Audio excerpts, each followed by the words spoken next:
بسم الله الرحمن الرحيم. كتاب خانەی دەنجی ڕۆشنایی. ناوی کتێب چل فەرموودەی قودسی. نووسینی مامۆستا عەبدولقادر تەوحیدی.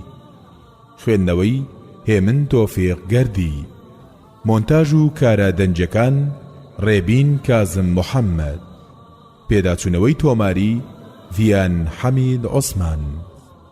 لا بڵاوکراوەکانی نووسینگەی تەفسیر بۆ بڵاوکردنەوە و ڕاگەیاندن. نەخشەسازی ناوەوە جمعە سدیق کاکە. خەت نەوزاد کۆیی. بەرێک ئەمین مخلیس. چاپی یەکەم ساڵی 1432 کۆچی بەرامبەر بە 2011 میلادی. کۆی لاپەڕەکانی 208 لاپەڕەیە. لا بەڕێوەبەراتی کتێبخانە گشتیەکان ژمارە سپاردنی ساڵی 2011 پێدراوە. مافی لە چاپدانەوەی پارێزراوە بۆ نووسینگەی تەفسیر. تێبینی سەرجەم کتێبە تۆمارکراوەکانی کتێبخانەی دەنجی ڕۆشنایی گزارش لە لۆچوونی نووسەر دەکەن و بە هەموو شێوەیەک بازرگانی پێوەکردنیان قەدەغەیە بە هیوای سوود بینین.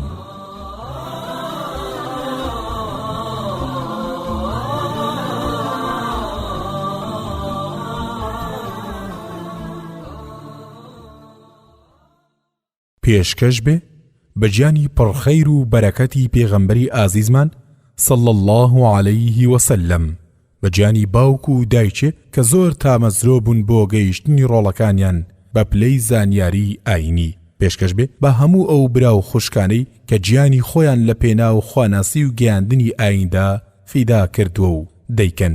پێشکەش بێ بە هەموو ئەو کەسانەی کە بە شێوەیەک لە شێوەکان لە پێگەیاندن و تێگەیاندنی زانیاری ئاین کە تاقە زانیاری ڕاستەقینەیە بەبەرەی ئادەمیزاد کە بەشدار بوون و دەبوون. پێشکەش بێ بە هەموو ئەو براو خوشکانەی کە لەم سەردەمەدا ئەو ڕێبازە ڕاستیان هەڵبژاردووە و چالاکانە هەوڵی بۆ دەدەن. پێشەچی لاپەڕە حەفت. إن الحمد لله نحمده ونستعينه ونستغفره ونستهديه ونعوذ بالله من شرور أنفسنا ومن سيئات أعمالنا. من يهد الله فلا مضل له ومن يضلل فلا هادي له. ونشهد أن لا إله إلا الله وحده لا شريك له ونشهد أن محمدا عبده ورسوله. أما بعد، يا أيها الذين آمنوا اتقوا الله حق تقاته ولا تموتن إلا وأنتم مسلمون. يا أيها الناس اتقوا ربكم الذي خلقكم من نفس واحدة وخلق منها زوجها وبث منهما رجالا كثيرا ونساء واتقوا الله الذي تساءلون به والأرحام إن الله كان عليكم رقيبا. يا أيها الذين آمنوا اتقوا الله وقولوا قولا سديدا يصلح لكم أعمالكم ويغفر لكم ذنوبكم ومن يطع الله ورسوله فقد فاز فوزا عظيما. وإن أصدق الحديث كتاب الله وخير الهدي هدي محمد صلى الله عليه وسلم وشر الأمور محدثاتها وكل محدثة بدعة وكل بدعة ضلالة وكل ضلالة في النار. ولا سرداخوازی گەلێک لە براو خوشکانی تامەزرۆی خواناسی ئەم چل فەرموودە قودسیم ئامادە کردو. وەکو دیارەکی زۆر بەنرخ پێشکەشتانی دەکەم، بەڵکو خوددا بیکات بەهۆی خۆشبەختی هەردوو دنیامان و بیکات بە چرایەکی ڕۆشنکەرەوەی ڕێگامان تا لە تاریکاییەکانی نەزانین و کوفر و تاوان ڕزگارمان ببێ و مەبەستی سەرەکی ئەم ژیانەمان بە چاچی بزانین کە خودای گەورە دەفەرمێت وما خلقت الجن والإنس إلا ليعبدون. واتە ومن جنۆکە و ئینسانم دروست نەکردووە مەگەر بۆ بەندەتی نەبێت. ئاشکرایە کە زانینی قورئان و فەرموودە ساغ و دروستەکانی پێغەمبەری ئازیزمان صلی الله عليه وسلم لا پلێکدایە کە هیچ زانینێ ناگاتە ئەو زانینە بەنرخە. پێویستەوەش بزانین کە دوژمنانی ئاین هیچ کاتێک لە دژایەتی ئەم ئاینە نەوەستاور و بە هەموو شێوەیەک دژایەتیان کردووە. هەر لە شەڕ و ڕێگاگرتنی ئاینەوە هەتا دروستکردنی قسەی ناڕاست و نادروست بە زمانی پێغەمبەری ئازیزمان صلى الله عليه وسلم. بەڵام سوپاس بۆ خوددا بەڵێنی خوا ڕاستە چاودێر و نیگابانی ئەم ئاینێ و تا ڕۆژی دوایی کەس ناتوانێت شتێکی لێ زیاد و کەم بکات و پێی نەزاندرێت. ئەوەتە ئەو خائین و درۆزن و کەڵەکچیانەیشی ئاشکرا کردو. هەر لە سەرەتاوە زانانی ڕاستەقینە کەوتنە ڕوو هەڵماڵین و ڕیسواکردنیان و هەموو قسە داتاشرا و دروستکراوەکانیان بۆ سەردەمی خۆیان و پاش خۆیانیشیان ڕوون کردوتەوە. فەرمودەکانی پێغەمبەرمان صلى الله عليه وسلم بەخوا ناساند و تەنانەت ئەو قسە دروستکراوانەیشیان تۆمار کرد و ڕاویەکانیان باس کردن تا بۆ پاش خۆیان ئاسانتر بێت. خدا جەزای خەیریان بداتەوە. واتە فەرموودە ساغەکان ئەسەحیح جیاکرانەوە و لەمبارەوە هیچ نیگەرانی نەماوە. جا ئەوانەی بەڕاستی مسلمانن دەبێ بزانن کە سەرچاوەی ئاینەکەیان بریتێ لە قورئان و ئەو فەرموودە ساغانە و نابێ لە قورئان جیا بکرێنەوە، چونکە بەو فەرمودانە مانای قورئانمان بۆ ڕۆشن دەبێتەوە. هەروەها خدا ئەرچی ڕۆشنکردنەوەی قورئانی بە پێغەمبەرمان صلى الله عليه وسلم سپاردووە. ئەوەتا دەفەرمێت وأنزلنا إليك الذكر لتبين للناس ما نزل إليهم ولعلهم يتفكرون. واتا وإما أم قرآن ما ناردوت خوارو بوتو تا تويش روشني كيتو بو خلق أويك روانك راوتلانو بوهي ويوا كبير بكنوا بلي أم فرمودانا روشن كروي قرآن جاهيد جداوازيك نير لنوان أودا کەمانای ئاەتێکی ڕۆشن کردبێتەوە یان ئاەتێکی گشتی تایبەت کردبێ یان ئاەتێکی تایبەتی گشتی کردبێ یان شتێکی حرام یان حەڵال کردبێ و لە قورئاندا باز نەکرابێ، چونکە خدا ئیجازەی ئەو کارەی بە پێغەمبەر صلی الله عليه وسلم داوە کە لەو بارەوە قسە بکات. جا بە ئیجتیهادی شتێکی کردبێ مادەم خدا بێدەنگ بۆ لێی مانای وایە کە حکمەکەی هی خوایە. ئەجینە ئەوەتا چەند جار خودای گەورە ئامۆژگاری پێغەمبەرمان صلى الله عليه وسلم دەکات و دەفەرموێت ئاوانەکەیت وەکو بابەتی پرسیاری نابیناکە و بەردانی جیراوەکانی بەدر و ماوەدان بە دواکەوتنی ئەو خەڵکەی کە لە کاتی جەنجی تەبوکدا دواکەوتن و چەند شتی تریش. واتە پێغەمبەرمان صلى الله عليه وسلم نێراوی خوایە و پێویستە هەموو فەرمودەکانی بەڕاست بزانرێت و پەیڕەوی بکرێت. چ ئەوەی کە قورئان و کەلامی ڕاستە و خۆی خودایە بەمانە وشەکانیەوە و چ ئەوانەی کە وشەکانی هی پێغەمبەر صلى الله عليه وسلم بن وەکو لە فەرمودەی صحیح داهاتووە کە پێغەمبەرمان صلى الله عليه وسلم دەفەرمێ ئەلا وإني أوتيت الكتاب ومثله معه. واتە بەڕاستی من قورئانم پێدراوە و ئەوەندەی قورئانیشم لەگەڵ قورئاندا پێدراوە. جاوانی کە لەبەر هەر هۆیەک فەرمودە ڕاستەکانی پێغەمبەرمانیان قبول نییە بەڕاستی ئەوانە داڵل و مضلیشن واتە گومڕاه و گومڕاکەریشن. ئاشکرایە ئەوانەیش کە گوێ بە فەرمودەکان نادەن و هەرچیان دەستکەوت بەبێ لێکۆڵینەوە بە قسەی پێغەمبەری صلى الله عليه وسلم دانێن دەیکەن بە بەڵگەی قسەی ڕاست و بۆچوونەکانیان. ئەوانیش هەر وەکو کۆمەڵی یەکەموان و گومڕاه و گومڕاکەریشن. هەردووانیان لە ڕێگەی ڕاستەقینەی ئیسلام لایەنداوە و ئەگەر ئاینیان دەوێت پێویستە لەو بیر و لۆچوونە پاشگەز ببنەوە و قورئان و فەرموودە ڕاست و ساغەکانی پێغەمبەرمان صلى الله عليه وسلم با بناغە و ئەساسی عەقیدە و بیر و باوەڕی خۆیان بزانن و کاری بۆ بکەن و لەسەری بژین و لەسەریشی بمرن. ئەوەتە خدای گەورە لە قورئانی پیرۆزدا دەفەرمێت قل إن كنتم تحبون الله فاتبعوني يحببكم الله ويغفر لكم ذنوبكم والله غفور رحيم. واتە ئەی محەممەد صلى الله عليه وسلم پێیان بڵێ ئەگەر ئێوە خواتان خۆش دەوێ پەیڕەوی من بکەن خدایش ئێوەی خۆش دەوێ و لە تاوانەکانتان خۆش دەبێ و خدا زۆر لێبوردە و زۆر بەسۆزە. جاوەکو وتمان مسلمانی ڕاست ئەوەیە کە قورئان و فەرمودە ڕاستەکانی پێغەمبەرمان صلى الله عليه وسلم بکات بە مامۆستای خۆی و دەستیان پێ بگرێ تا ڕزگار ببێت لە هەردوو ژیاندا وەکو پێغەمبەرمان صلى الله عليه وسلم دەفەرموێ تەرەکت فيكم أمرين إن تمسكتم بهما لن تضلوا بعدي. واتە من دووشتم بۆ ئێوە جێهێشتووە ئەگەر دەستیان پێ بگرن هەرگیز لە پاش من گومڕا نابن كتاب الله وسنتي کتێبەکەی خوددا و ڕەوشتەکانم. کەوابوو پێویستە برایان و خوشکانمان ڕووکەنەوە قورئان و ڕەوشتە بەرز و بە نرخەکانی پێغەمبەرمان صلی الله عليه وسلم کە ئەویش لا پەیڕەویکردنی فەرمودەکانیەوە دەردەکەوێت. ئێمەش لێرەدا چل فەرمودەی ڕاست و ساغمان کۆ کردەوە و بە گوێرەی کات و توانامان مانامان کردن و لە پاش هەموو فەرمودەیەکیشەوە ئاماژەمان کردووە بۆ چەند سەرساوێکی ئەو فەرمودەیە.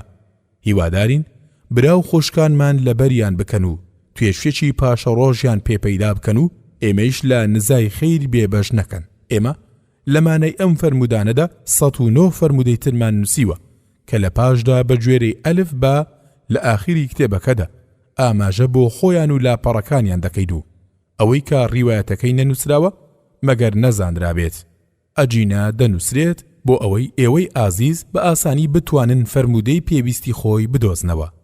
لە کۆتاییدا داوا لە ئێوەی بەڕێز و ئازیز دەکەین کە هەڵەکانمان بە دیاری بۆ بنێرنەوە. ئێمەیش لە دوعای خێر بێبەش نەکەن. والسلام عليكم ورحمة الله وبركاته. عبدالقادر توحيدي. فرمودي يكم لاپەڕە 13. عن ابن مسعود أن رسول الله صلى الله عليه وسلم قال: آخر من يدخل الجنة رجل فهو يمشي مرة ويكب مرة وتصفعه النار مرة، فإذا ما جاوزها التفت إليها فقال: تبارك الذي نجاني منك، لقد أعطاني الله شيئا ما أعطاه أحدا من الأولين والآخرين. فترفع له شجرة فيقول: أي ربي أدنني من هذه الشجرة فلاستظل بظلها وأشرب من مائها. فيقول الله عز وجل: يا ابن آدم، لعل إن أعطيتكها سألتني غيرها. فيقول: لا يا ربي، ويعاهده ألا يسأله غيرها، وربه يعذره لأنه يرى ما لا صبر له عليه، فيدنيه منها فيستظل بظلها ويشرب من مائها، ثم ترفع له شجرة هي أحسن من الأولى فيقول: أي ربي أدنني من هذه لأشرب من مائها وأستظل بظلها، لا أسألك غيرها. فيقول: يا ابن آدم، ألم تعاهدني ألا تسألني غيرها؟ فيقول: لعل إن أدنيتك منها تسألني غيرها. فيعاهده أن لا يسأله غيرها، وربه يعذره لأنه يرى ما لا صبر له عليه، فيدنيه منها فيستظل بظلها ويشرب من مائها، ثم ترفع له شجرة عند باب الجنة هي أحسن من الأوليين، فيقول: أي ربي أدنني من هذه لأستظل بظلها وأشرب من مائها، لا أسألك غيرها. فيقول: يا ابن آدم، ألم تعاهدني ألا تسألني غيرها؟ قال: بلى يا ربي، هذه لا أسألك غيرها. وربه يعذره لأنه يرى ما لا صبر له عليها، فيدنيه منها. فإذا أدناه منها فيسمع أصوات أهل الجنة فيقول: أي ربي أدخلنيها. فيقول: يا ابن آدم، ما يسريني منك؟ أيرضيك أن أعطيك الدنيا ومثلها معها؟ قال: يا ربي، أتستهزئ مني وأنت رب العالمين؟ فضحك ابن مسعود فقال: ألا تسألوني مما أضحك؟ فقالوا: مما تضحك؟ قال: هكذا ضحك رسول الله صلى الله عليه وسلم. فقالوا: مما تضحك يا رسول الله؟ قال: من ضحك رب العالمين حين قال: أتستهزئ مني وأنت رب العالمين؟ فيقول: إني لا أستهزئ منك ولكني على ما أشاء قادر. صحيح أخرجه مسلم وأحمد. واتا عبد الله كري مسعود دجريتوا لا بيغمبري خواوا صلى الله عليه وسلم كفرمويتي آخر كسي كدچيت بهشت پیاوێکە کە کاتی هاتنە دەرەوەی لەناو ئاگر هەندێ جار دەچێت و هەندێ جاریش لەبەر بێهێزی و ئێش و ئازاری ئاگری جەهەندەم دەکەوێت و جاجاریش هەڵماتی ئاگر هەڵی دەپڕژێنێ و ڕەشی دەکاتەوە. کاتێک کە لەو ئاگرا دەرباز دەبێت لا ئەکاتەوە بۆ لای و دەڵێ پاک و بێگەردی بۆ ئەو زاتەی کە ڕزگاری کردم لێت. جا ئەوەندە سەختی و ئێش و ئازاری دیوە ئێستا کە ڕزگاری بووە وا دەزانێت کەس خۆشی وای نەدیوە و وەک ئەو نەکەوتوۆتە ئیسراحەتەوە. بۆیە دەڵێت بەڕاستی خوددا شتێکی بە من بەخشیوە بە هیچ کەسێکی نەداوە، نە لەناو خەڵکی پێشوودا و نا لەناو خەڵکی ئێستادا. اینجا درەختێکی جوانی پیشان دەدرێت و دەڵێت ئەی پەروەردگارم نزیکم بکەرەوە لەو درەختە تا لە سێبەریدا دانیشم و لە ئاوی بخۆمەوە. بەرەبەرە و کەمکەم تەماعبازی ئەو ئینسانە دەردەکەوێت و ساختیەکەی پێشووی کەمکەم لەبیر دەچێتەوە و داوای شتی زیاتر لە خوددا دەکات. چۆن لە ژیانی دنیادا ئەگەر دووچاری سەختی و تەنگ و چەڵەمەیەک ببێت تەنها لەو دەپاڕێتەوە و داوا لەو دەکات و دەزانێت کەسی تر هیچی پێ ناکرێت. بەڵام کاتێک کە ڕزگاری دەبێت لەو ناخۆشی و تەنگاوەدا و کەوتە ناو ناز و نیعمەتەوە یارمەتیەکانی خودای دانا و کاربەجێی لەبیر دەچێتەوە و دەست بە نافەرمانی خودای گەورە دەکات و دەچێتەوە سەر بیر و ڕای پێشووی خۆی وەکو خۆی پەروەردگار دەفەرمێ وإذا مسه الشر فذو دعاء عريض. واتا هەر کاتێ دووچاری ناخۆشی و تەنگ و چاڵەمە ببن زۆر دەپاڕێنەوە. وإذا أنعمنا على الإنسان أعرض ونأى بجانبه. واتا وهر كاتيكيش نعمتي خوماني بسردا بريجين پشت دەکاتە ئاین و لامل ئەکاتە فەقیر و بێنەوایان. هەروەکو دەفەرمێت وقليل من عبادي الشكور. واتا کەمێک لە بەندەکانم سوپاس گوزارن. جا برا و خوشکانم بزانن ئێوە لەو کەمەنیانە.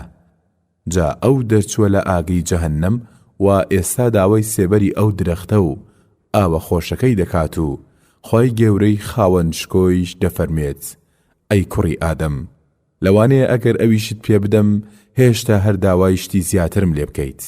ئەویش لە وەرامی پەروەردگاردا دەڵێت نەخێر ئەی پەروەردگارم و بەڵێن ئەدات کە بێجگە لەوە داوای هیچی تر نەکات و پەروەردگار بەهانەکەی فرمودەی 24 لەپەڕە 122 عن أنس قال قال رسول الله صلى الله عليه وسلم يعني يقول الله عز وجل المجاهدون في سبيل الله هو علي ضامن. حديث صحيح أخرجه الترمذي. واتا دەجێڕنەوە لە ئەنەسی کوڕی مالیکەوە بەر ڕەزامەندی پەروەردگار بکەوێت دەڵێ پێغەمبەری خوا صلی الله عليه وسلم فەرموویەتی مەبەستی ئەوەیە کە خوای گەورە و باشکۆ دەفەرمێت ئەوانەی کە جیهاد دەکەن لە ڕێگای خوددادا ئەوەی لای من مسۆگەرە کە ئەگەر بیمرێنم ئەی خەمە بەهەشتەوە و ئەگەر بیگەڕێنمەوە دەیگەڕێنمەوە بە پاداشت و دەستکەوتەوە. لەم فەرموودا قودسیە گەورەی پلەی جیهادمان بۆ دەردەکەوێت کە چەندە بە نرخە لای خوددا و مجاهیدانی ڕاستەقینە چ پاڵپشتێکی گەورە و بەهێزیان هەیە. ئەوەتە خوددا خۆی زەمانەتی بەرهەم و دەستکەوتی دنیا و دوا ڕۆژیان دەکات برا و خوشکانی خواناس و دۆسۆز بۆ گەیاندنی ئاینە بە نرخەکەی ئیسلام. بزانن کە گیان شتێکی ئەمانەتە و ئەبێ بە خاوەنەکەی کە خوا بدرێتەوە و لەو کاتێک کە بۆی داناوە و هیچ کەس لەو کاتە توانەی پاش و پێشخستنی نییە و کەسیش لە مەرگ عەفو نەکراوە. بەڵکو پەروەردگار لە سوورەی ئەڕەحمان ئایەتی 26 و 27 دەفەرموێت كل من عليها فان ويبقى وجه ربك ذو الجلال والإكرام. واتا هەرچی بەسەر ئەو زەویەدا هەیە هەمووی دەمرێ و تەنها پەروەردگاری خاوەن شکۆ و بەڕێزت دەمێنێتەوە. ئەم مردنەیش کاتی دیاریکراوی هەیە و پاش و پێش نابێت وەکو پەروەردگار لە سوڕەی یونس ئایەتی 49 دەفەرمێت لكل أمة أجل إذا جاء أجلهم فلا يستأخرون ساعة ولا يستقدمون واتە هەرگەلێ کاتی دیاریکراوی هەیە هەر کاتێ وەختی خۆیان هات ناتوانن یەک چرکە لەو کاتە دوا بخەن و ناشتوانن پێشی بخەن بەڕاستی عاقڵان هەر لە کۆنەوە زانیویانە مردن هەر مردنە ئەگەرچی هۆی مردنەکان جۆرا و جۆر بێ هەروەکو ئەو شاعیرە دەڵێ من لم يمت بالسيف مات بغيره تعددت الأسباب والموت واحد منیش دەڵێم ئەبێ هەر بمرید جارجاریش چەکە هۆی مردن زۆرە بەڵام مەرگ یەکە نە ئازا هانی و نەترس دووری کرد کەی ژیانی مرۆڤ کەم و زیادی کرد بۆ ئەژی بۆ مەرگ تاکەی نەزانی چەک لەشان بکە و وەرە مەیدانێ باوەڕت نەما بە فەرموودەی خوا نەژیان و نەمەرگ کەم و زیاد ناکە دەی بۆ داماوی هەتاکەی پەستی بەسیە بەندەی و تاکەی ژێردەسی خدا دەفەرموێ کافر دۆڕاون هەرچەند بەهێز بن دوجار شکاون کوفر ئەشکێنێ و ئاین سەرەخا ئەمەی نووسیوە لە ناو زەبووردا لە زۆر و زەنجی کافر مەترسن بەڵێنی خوایە و دەبێ لە ناوسن ئەبێ سەرکەوێ سەربازی ڕەحمان ئەبێ بڕوخێت سەربازی شەیتان کوفر هاتووە لاشەی بنێژێ خۆی وا خەریکە غەرقە دەنێژێ نیشانەی مەرگی خۆی چاکە زانێ سەد حەیف مسلمان ئەمە نازانێ خوا نایفەوتێنێ تەلاشەکەی تۆ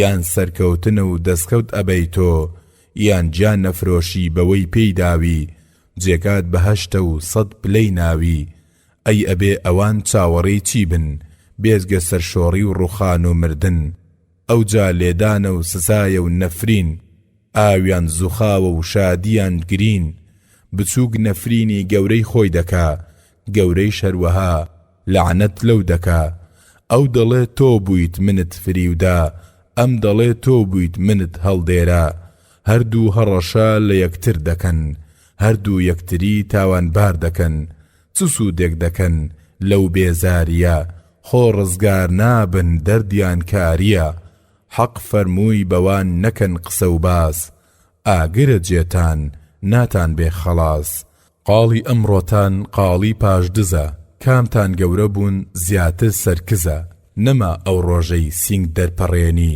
بۆ سەروەری خۆت شاران بڕمێنی داکەوە بۆ خۆت گڵا ڕاوت بێ چەند جار پێت وترا ئاگات لە خۆ بێ بۆ ڕەحمت نەبوو بۆ بەندەکانم نەتزانی ئەمڕۆ دەکەویتە داوم وەرن پێش ئەوەی ببن پەشیمان پێش ئەوەی دەرگا داخرێ لێتان پێش ئەوەی گیان کێش بێتە سەر سینگتان تا نەگەیشتووە گیان ئاستی قوڕگتان تۆبە بکەن بەسە واز بێنن قیامەت سەختە و ترازوو دێنن شایەتی ئەدا هەموو ئەندامێ قەرین ئەتکێشێ و سائیق پاڵەنێ ئاگری جەهەنەم بە ڕق و قینە دژمن سوتێنە لەسەر ئەم دینە ئەوەی کردوتە هەمووی نووسراوە تەسجیل کراوە و وێنەش چێشراوە گەردیلە چییە لای خوداون نابێ دادپەروەر خوایە و داد ئەبێ وابێ دڵسۆزترین بۆتان وەی حاڵی نابن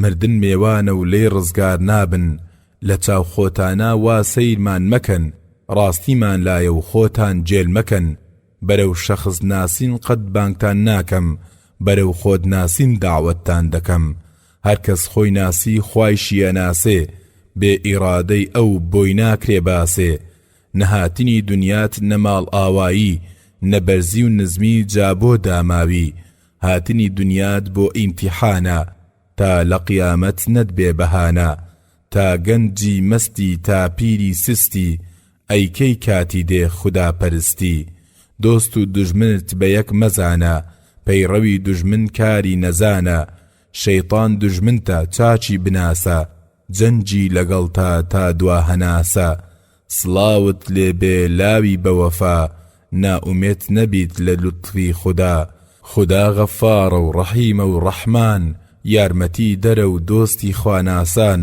تەوحیدیش چاوی هەر لە خودایە، کە لای ون نابێ پەلکە گەڵایە. مسقال زەڕە خەیڕن یەڕەهوو، مسقال زەڕە شەڕن یەڕەهوو. بەڵام بەداخەوە ئەمڕۆ خاوەن باوەڕان ڕویان کردوتە دنیای بێوەفا و لە ناوچوون. ئەویش خۆی وا بۆ جوان کردوون، وا خۆی پیشانەدات کە ماڵی هەمیشەیە و هەرگیز لە ناو ناچێت. خاوەن باوەڕان دڵیان نایەت ئەو گیانەی کە خوا پێداون بێگومان نەچێت، نایەنوێت لە ڕێگای خوددا ئەو گیانە ببەخشن و وازیان لە جیهاد و گیان فیدایی هێنا و مەرجی سەربەرزیان نەویست و ژیانی سەرشۆڕی و پڕ لە شەرمەزاریان هەڵبژارد و خۆیان کرد بە بەندە و بندەستی بێباوەڕان. تاوان لێهات ئەستێرەی بەختیان لە ناو عالەمدا ون بوو و ڕۆژی سەربەرزی و پڕ لە شانازیان ئاوا بوو و ئەو ناو ناوەڕۆکە پڕ لە فیداکاری و جوانمەردی و عەزیزەیان لەدەستدا و دوژمنان لە هەموو لایەکەوە تەمایان تێکردن و وەک لاچی گورگان خوارد و تەپیان دانە سەر.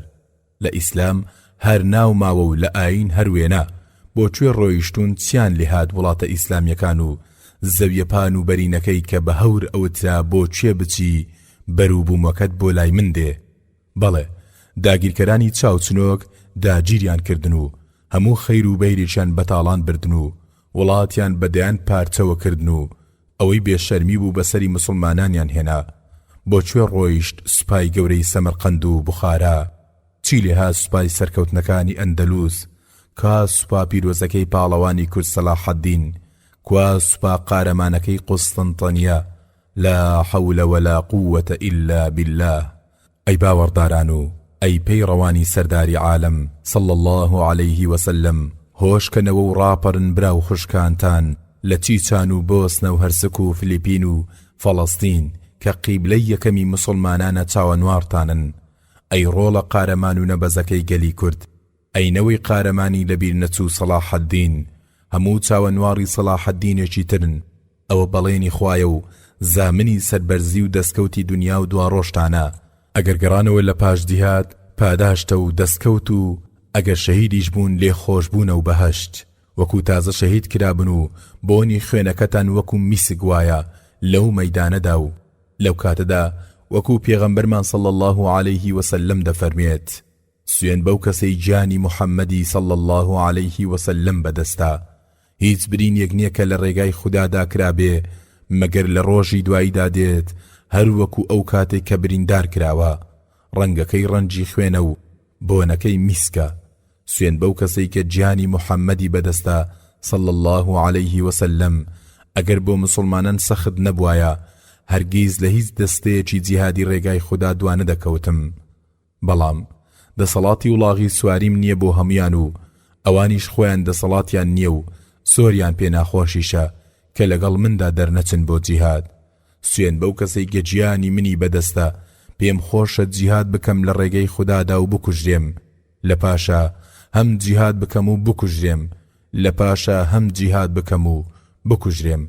ئەوەتە پێغەمبەری خوددا صلى الله عليه وسلم و ڕاهبەری ڕاستەقینەی مرۆڤایەتی و دڵسۆزترین بەندەی خوددا ئاوەتە خوازە کە 3000 گیانی تێبکرایە و جیهادی لە ڕێگەی خوددا بکردایە و بکوژرایە.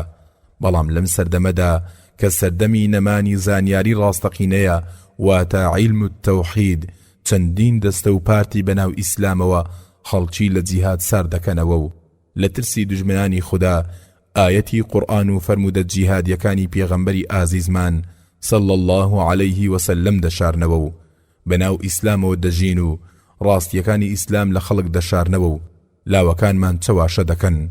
کوردوتەنی نانخۆری سفرە درن. ئایا ئەوانە لە پێغەمبەری ئازیزمان صلى الله عليه وسلم زاناترن؟ ئایا ئەوانە لە پێغەمبەرمان صلى الله عليه وسلم دڵسۆزترن بۆ خەڵکو بۆ ئاین؟ لە ڕاستیدا ئەوانە مردووی بەشی زیندوخۆرن. هەندێک دەڵێن چەند دەستەیی و چەند حیزبی دروستە. ئەمانە هەموویان خۆیان بە خەمخۆر و دۆستانی ئیسلام دەزانن. ئەوەی ڕاستی بێ ئیسلام عەقیدەیە، ڕەوشتە، بەندایەتیە، جیهادە، ئاشتیە، ڕامیاریە، حکوومەتە، دنیایە، دواڕۆژە، یەک ڕێبازە، یەک حیزبە، دۆستایەتیان لەگەڵ خوددا و پێغەمبەر صلی الله عليه وسلم و باوەڕدارانە و دژمنی دژمنیانن. چەند ئاگاداریەکی گرنگ. یەکەم، بۆ سەقامگیربوونی ئیسلام دەبێ عەقیدەیەکی پاک و خاوێن هەبێ و تێکەڵاو بە شیرک نەبێ. ئەوەتە خوای گەورە دایناوە بە مەرجی سەقامگیری هەروەک لە سوڕەی ئەننوور ئایەتی 55 دەفەرموێت: وعد الله الذين آمنوا منكم وعملوا الصالحات ليستخلفنهم في الأرض كما استخلف الذين من قبلهم وليمكنن لهم دينهم الذي ارتضى لهم وليبدلنهم من بعد خوفهم أمنا يعبدونني لا يشركون بي شيئا.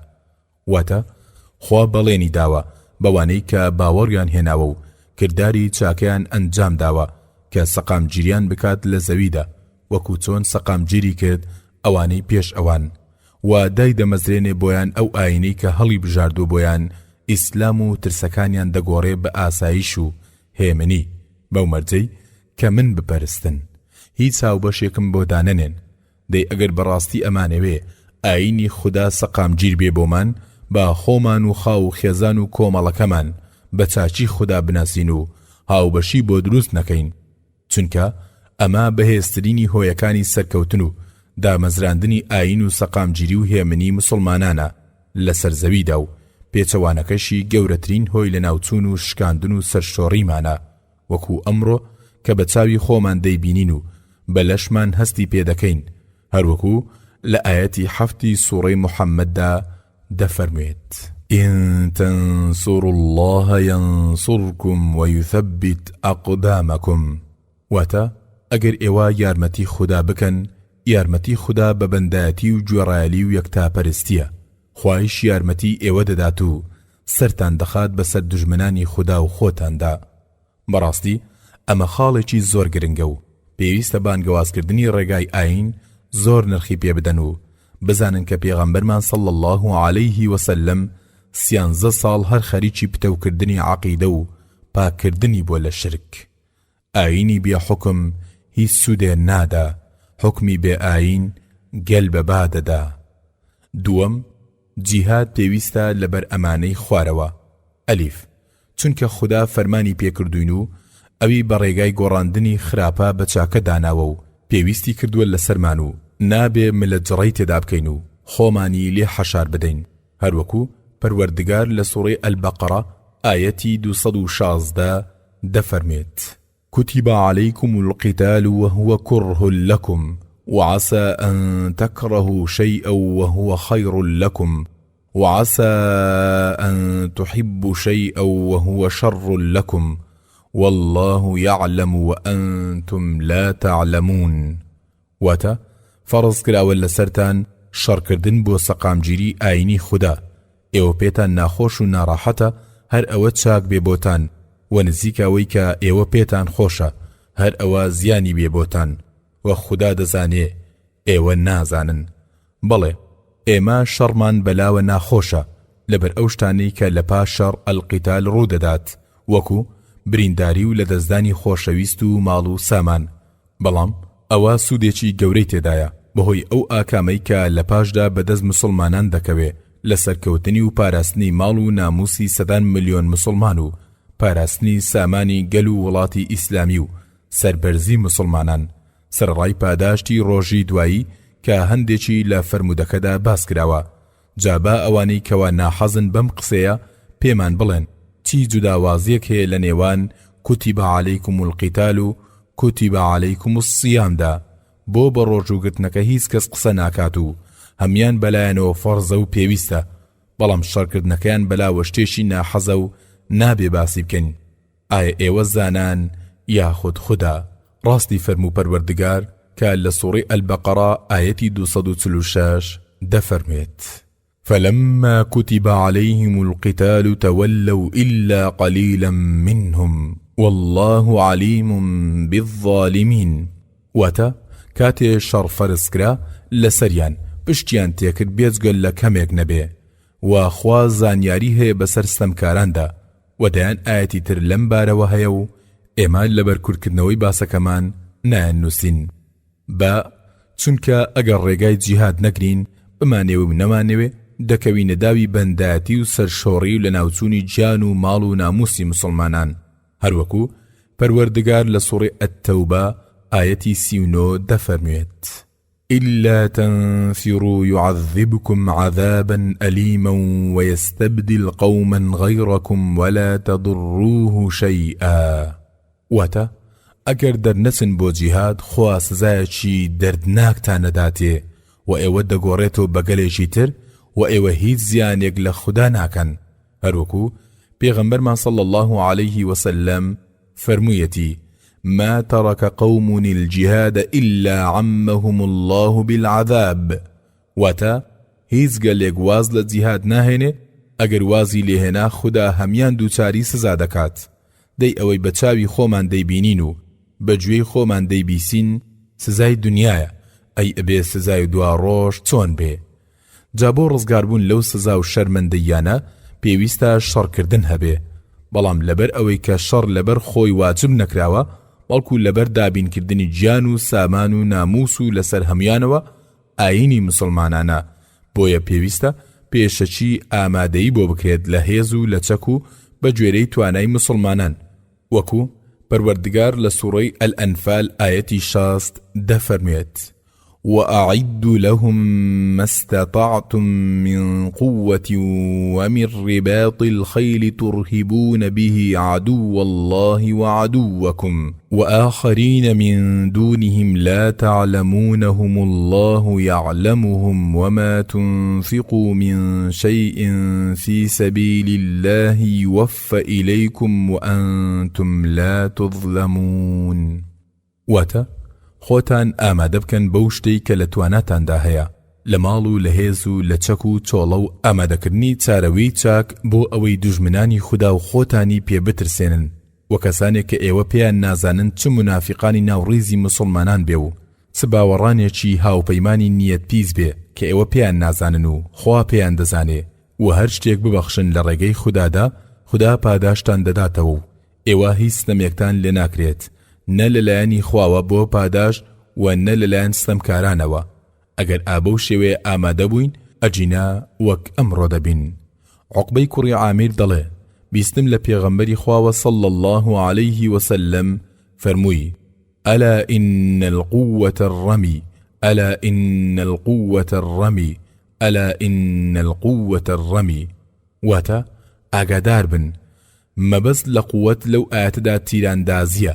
ئەم وشێ 3000 لەسەر یەک پێغەمبەرمان صلی الله عليه وسلم فەرمووی. هەروەها پێغەمبەرمان صلی الله عليه وسلم فەرموویەتی: من علم الرمي ثم تركه فليس منا أو قد عصى. واتە هەر کەسێ فێری تیر ئەندازی ببێ لە پاشدا لەبیر خۆی بباتەوە لە ئێمە نییە، یان فەرمووی بەڕاستی تاوانی کردووە. بەڵێ مادەم قیتال واجب بوو قیتالیش بەبێ ئامادەیی ناکرێت ئەم ئامادەیەش واجبە و بەبێ سەرپەرشت و ڕێک و پێچی ناکرێت کەواتە بوونی سەرپەرشت و ڕێک و پێچی ئەل-ئینتیظام واجبە، وەک ئەم بناغە شەرعیە کە دەڵێ ما لا يتم الواجب إلا به فهو واجب، و ئەو شتەی کە واجبێک بەبێ ئەنجامدانی ئەو ئەنجام نەدرێت ئەویش هەر واجبە و پێویستە. حەزرەتی عومەر بەڕ ڕەزای پەروەردگار بکەوێ فەرموویەتی: لا إسلام بلا جماعة ولا جماعة بلا أمارة ولا أمارة بلا سمع وطاعة. واتا إسلام نییە بەبێ جەماعەت، جەماعەتیش نییە بەبێ سەرپەرشت، سەرپەرشتیش نییە بەبێ گوێڕایەلی و پەیڕەوی کردن. جیم ئاگاداری سێهەم، یەکڕێزی و یەکپارچەیی پاش عەقیدەی پاک و خاوێن و داخوازیەکانی و پاش ئامادەبوون بۆ جیهاد و شەڕکردن لە ڕێگای خوددادا هۆیەکی زۆر گرنگە بۆ پیرۆزبوونی مسلمانان، وەکو خوا ڕێنمایی کردوین و لە سوڕەی ئەل-ئەنفال ئاەتی 45 دەفەرمێت: وأطيعوا الله ورسوله ولا تنازعوا فتفشلوا وتذهب ريحكم واصبروا إن الله مع الصابرين. واتا پەیڕەوی خوا بکەن و پەیڕەوی پێغەمبەرەکەیشی و ناکۆچی دروست نەکەن، چونکە شکست دەخۆن و ناو و هێز و شۆرەتتان لەدەست دەدەن، بەڵکو پێویستە خۆگر بن بەڕاستی خوا لەگەڵ خۆگراندایە. کەواتە ئەگەر مەبەست ئاینی خوایە و سەربەرزی و عیزەتی مسلمانانە دەبێت چەند دەستەیی دروست نەکرێت و لەسەر کەم و کوڕیەکانی کاربەدەستان بەشبەشی و جوداوازی و ناکۆچی دروست نەبێ، چونکە بێگومان شکست و سەرشۆڕی بەدوادادێت. بەڵکو پێویستە بەڕاستی ئاینی خوا وەرگرین و یەک ڕێز و یەک پارچە بین، وەکو پەروەردگار لە سوورەی ئالی عیمران ئایەتی 103 دەفەرموێت: واعتصموا بحبل الله جميعا ولا تفرقوا. واتە دەست بگرن بە ئاینەکەی خواوە هەمووتان و بەش نەبن. دال بوونی سەرپەرشت و ڕێنمە یەکێکی ترە لە ئیشە گرنگەکانی ئیسلام و پێویستە مسلمانان بە چاوێکی وردەوە تەماشای بکەن، چونکە پێغەمبەرمان صلی الله عليه وسلم فەرموویەتی: من مات وليس عليه إمام مات ميتة جاهلية. واتە هەر کەسێک بمرێت ئیمامی نەبێت وەک مردووەکانی سەردەمی نەفامی دەمرێت. هەروەکو دەفەرمێ هەر کەسێ خۆی کەنار بدات لە پەیڕەویکردنی خوا وەختێ گەیشتە لای خوا لە ڕۆژی دواییدا هیچ بەڵگەیەکی نییە بۆ ڕزگاربوونی لە سزای خوا، و هەر کەسێک بمرێت و پەیمانێکی لە گەردندا نەبێ بۆ خزمەتی ئاین، ئەو کەسە ئەمرێت وەکو مردووەکانی سەردەمی نەفامی. ئیمامی نەوەوی دەفەرمێ کۆی زانانی مسلمان لەسەر ئەوەن کە واجبە لەسەر مسلمانان خەلیفە دابنێن بۆ خۆیان. ماوەردیش هەروای وتووە لە ئەلئەحکام السوڵتانیە.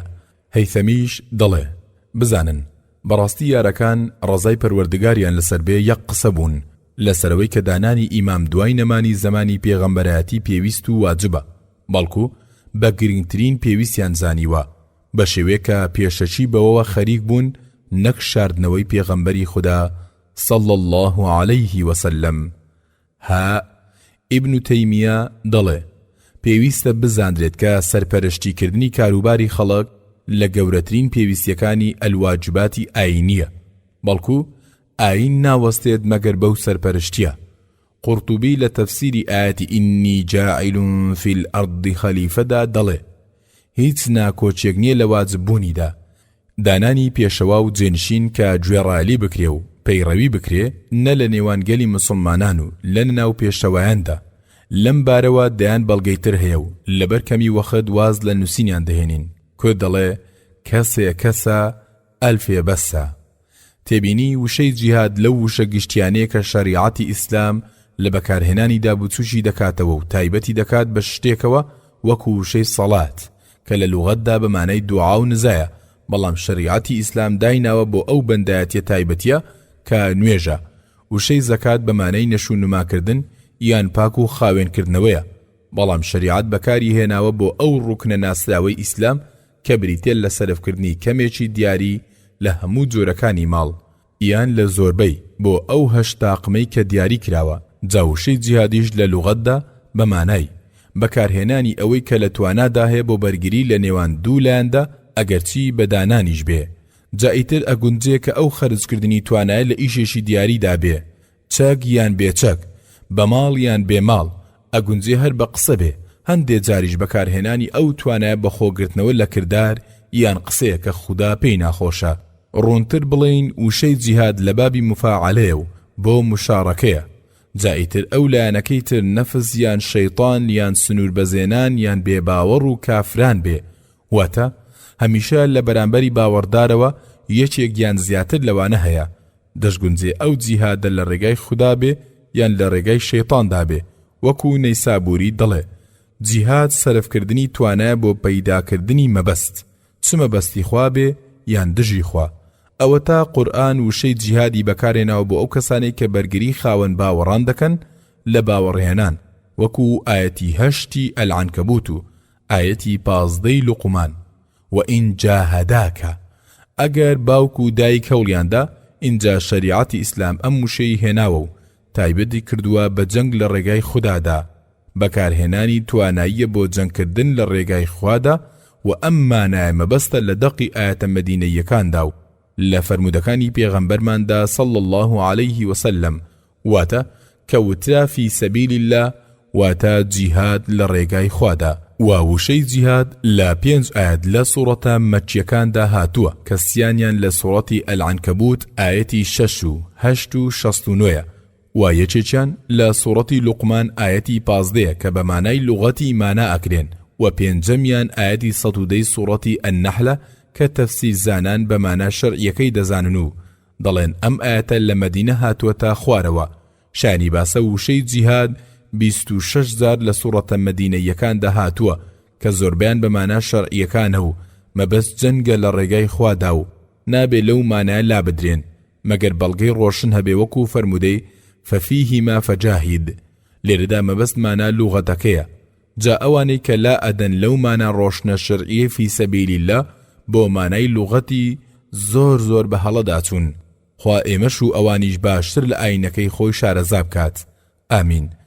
جا بۆ زیاتر ڕۆشن بوونەوە تەماشای ئاەتی 95 سوورەتی ئەننیسا و ئاەتی 4 سوورەتی ئەسەف بکە کە ئاەتی 10 و 11 هەمان سوورەت مرۆڤ هەڵئەنێ بۆ ئەو جەنگەی بەناوی جیهادەوە. ئیتر بە سوورەتەکانی ئەلئەنفال و ئەتتەوبە و ئەلقیتال دەتوانین بڵێن سوورەتەکانی جەنگ هەروەکو بەسێ هەمیان وتراوە. فرمودەی 25 لەپەڕە 138 عن الشداد بن أوس رضي الله عنه قال رسول الله صلى الله عليه وسلم قال تعالى وعزتي وجلالي لا أجمع لعبد أمنين ولا خوفين إن هو أمنني في الدنيا أخفته يوم أجمع عبادي وإن هو خافني في الدنيا أمنته يوم أجمع عبادي. حديث صحيح أخرجه أبو نعيم. واتە لا شەدادی کوڕی ئەوسەوە کە وتویەتی پێغەمبەری خوا صلی الله عليه وسلم فەرموویەتی خوای خاوەنشکۆ فەرموویەتی قەسەم بە عیززەت و جەلالی خۆم بۆ هیچ بەندێکم 2 ئاسایش و 2 ترس کۆناکەمەوە. ئەگەر لە دنیادا لە من نەترسا من لەو ڕۆژەدا کە هەموو بەندەکانم کۆ دەکەمەوە دەیترسێنم و ئەگەر لە دنیادا لێم ترسا من هێمنی ئەکەمەوە لەو ڕۆژەدا کە هەموو بەندەکانم کۆ دەکەمەوە. واتە پێویستە مرۆڤ خوای خۆی بناسێ و خۆی لە خراپە و تاوان لا بدات چونکە هەرچەند بژی دەبێ هەر بمرێت و بچێتە بەردەم خودای خاوەن هێز و دانا و زانا و هەژماری هەموو شتێکی لەگەڵاکرێ. ئەگەر لەم دنیادا هەژماری ئەوەت کرد ئەوە سەربەرزانە لەو دادگا ڕزگار دەبی ئەجینا لەو ڕۆژەدا شەرمەندە و سەرشۆڕ دەبی. ئەوەی لەم فەرموودە بەنرخەوە دەگیرێت بریتیە لەمانەی خوارەوە. یەکەم عزت و جەلال 2 وەصفی خودان و خدا بەخۆی سوێن دەخوات. ئەمە تەنها بۆ خدا ڕەوایە نابێ بەندەی خدا لەم بارەوە لاسایی خوا بکاتەوە سوێن بە غەیری خدا بخوات چونکە پێغەمبەرمان صلى الله عليه وسلم دەفەرموێ من حلف بغير الله فقد كفر أو أشرك. هەر کەسێک سوێن بە غەیری خوا بخوات یان کافر ئەبێ یان مشریک. سوێن خواردن تەنها بەخوا و بە سیفەتەکانی ئەو ڕەوایە و بەس. دووەم دنیا بۆ تاقیکردنەوەی ئێمەیە و جا چێ لێرەدا لە خوا ترسا و مافی خودای جێبەجێ کرد لەو دنیادا ڕزگاری دەبێ و چێژ لێرە نەترسا و دووچاری سزای ئەو دنیا دەبێ. سێم ترسان لە خوا مای سەربەرزی مرۆڤە و بەڵگەی ژیری و داناییەتی وتراوە رأس الحکمە مەخافەت الله. سەری هەموو داناییەک ترسانە لە خوددا. ترسان سێ جۆرە. جۆرێکیان نەپاداشتی هەیە و نەسزا کە بریتێت لە ترسە سروشتیەکان وەک ئەوەی لە ناکاودا دەنجێکی تون ببیسێ یان چاوی بەمارێ یان دڕندێک بکەوێت بترسێت. ئەمە نەتاوانبارە بێت و نەپاداش دەدرێتەوە. جۆری دووهەمیان تۆڵەی لێسێنرێتەوە وەک ترسان لە غەیری خوا بۆ لە ناوچوونی ژیان و بژێوی یان هەر جۆرە ترسێک کە بیری لێ بکاتەوە و واز لە بەنداتی خوددا بهێنێ چونکە بەڵگەی نەزانی و کەم باوەڕی مرۆڤە و تێنەگەیشتنە لە قورئان و فەرمودە ڕاستەکانی پێغەمبەرمان صلى الله عليه وسلم.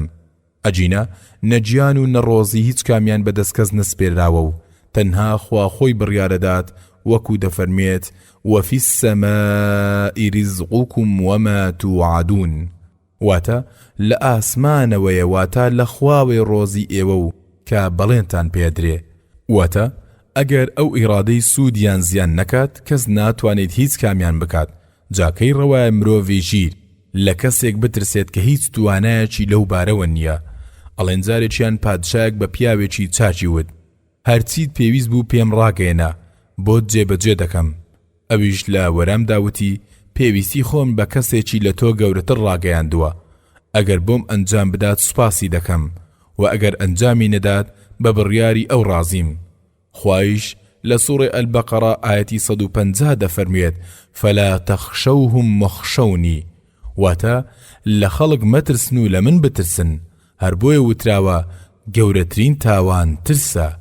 بەداخەوە ئەم جۆرە ترسەیە کە ئەمڕۆ ئیشی مسلمانانی خراپ کردووە و توانای هیچیان نەماوە و دژمنیان بە کەیفی خۆیان سەروەت و سامانیان تاڵان دەکەن و عەقڵ و بیریان دەدەزن و لە سوودی خۆیان بەکاریان دەهێنن بێ ئەوەی مسلمانێک هیچ دەنگێکی ناڕەزایی لە دەم دەربێت. بۆچی؟ نەوەک ژیان یان گیانی لێوەربگرن. جۆری سێهەمیان ترسان لە خوایە کە بەو ترسە مرۆڤ بە گەورەترین پلەی خواناسی و بەنداتی دەگات. ئاشکرایە ئەم ترسە وەختێ پەیدا دەبێ کە مرۆڤ خوای خۆی بدۆزێتەوە و بیناسێت. جا چەندێک چاتر خوددا بناسێت زیاتر لێی دەترسێت و ئەو ترسێک کە پێویستە مرۆڤ هەیبێت، چون خوا دەفەرمێت وَإِيَّايَ فَارْهَبُونَ و دەفەرمێ وَإِيَّايَ فَاتَّقُونَ، واتە تەنها لە من بترسن و تەنها لە تۆڵە و سزای من خۆتان بپارێزن، چونکە ئەم ترسا دەبێ بەهۆی کردنەوەی دەرگای هەموو خەیر و خۆشیێک بۆ مرۆڤ.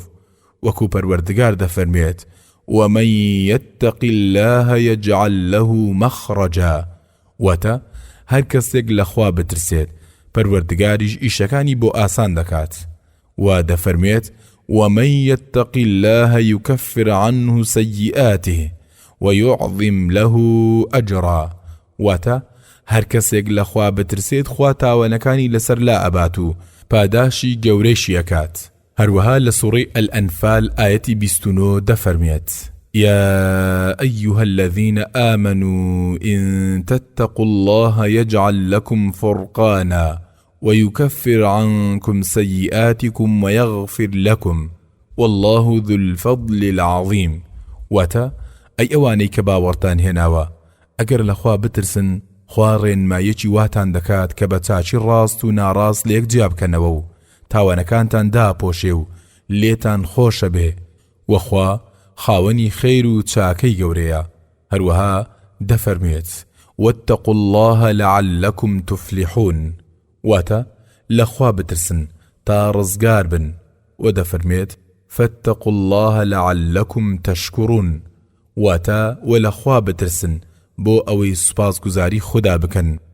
جا ئەم جۆرە ترسەیە کە دەبێ بەهۆی هێمنی و نەترسانی ڕۆژی دوایی، وەکو لەم فەرموودەدا فەرموو بووی وَإِنْ هُوَ خَافَنِي فِي الدُّنْيَا أَمَّنَتْهُ يَوْمَ أَجْمَعُ عِبَادِي، و ئەو ترسەیە کە دەبێ بەمای دوو بەهەشت بۆ کابرا، وەکو پەروەردگار دەفەرمێت وَلِمَنْ خَافَ مَقَامَ رَبِّهِ جَنَّتَانِ، واتە و بۆ ئەو کەسەی بترسێ لە مەقام و گەورەی پەروەردگاری خۆی دوو بەهەشت هەیە. بەڵگەی ڕاستی ئەم ترسەیش ئەوەیە کە مرۆڤی خاوەن باوەڕ هەمیشە لە بیری کار و کۆششی چاکدا بێ، وەکو پێغەمبەرمان صلی الله عليه وسلم فەرموویەتی هەر کەسێک بترسێت شەو بەدەم ڕۆژەوە ئەدات لە ڕۆیشتندا، واتە زۆر پەلاکات لە بەنداتی کردن و ئیشی چاکدا، و هەر کەسێک ئاوا جوڵایەوە ئەگاتە جێگای مەبەست.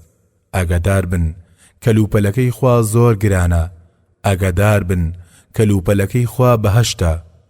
بەڕاستی پێویستە مرۆڤ لەو زاتە پایەبەرز و خاوەندە سەڵات و بێنیازە بترسێت، چونکە ئینە بەطشە ڕەبیکە لەشەدید، بەڕاستی تۆڵەی پەروەردگاری تۆ زۆر توند و بەهێزە.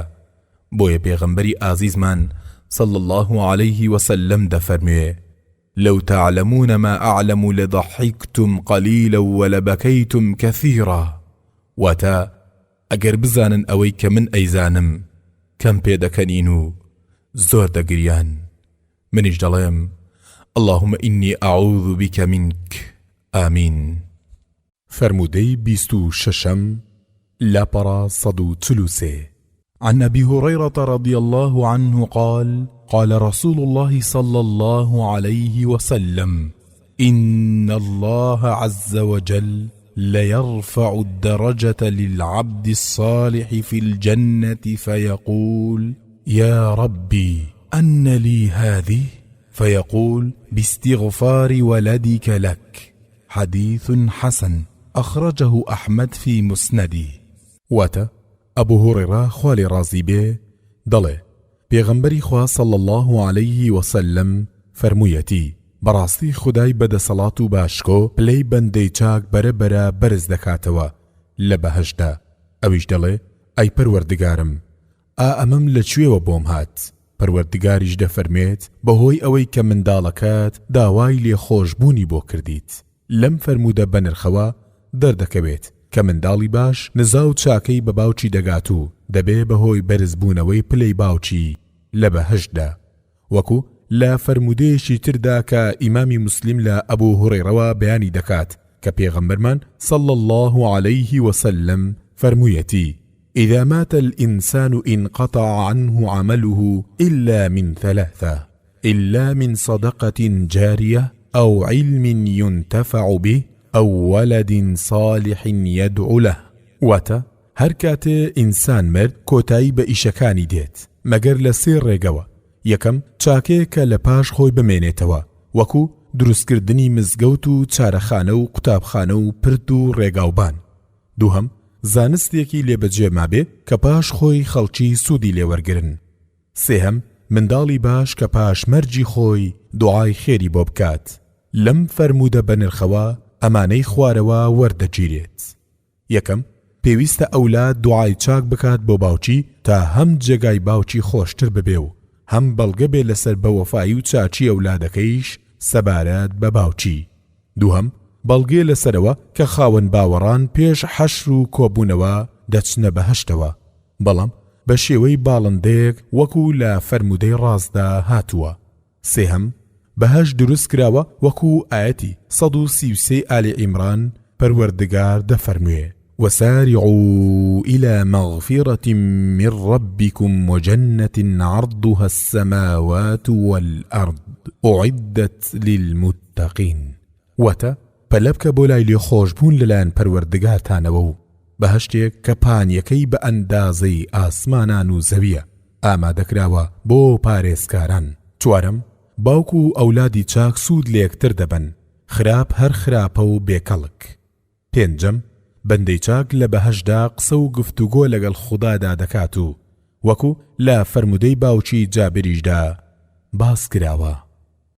فەرمودەی 27م لاپەڕە 146.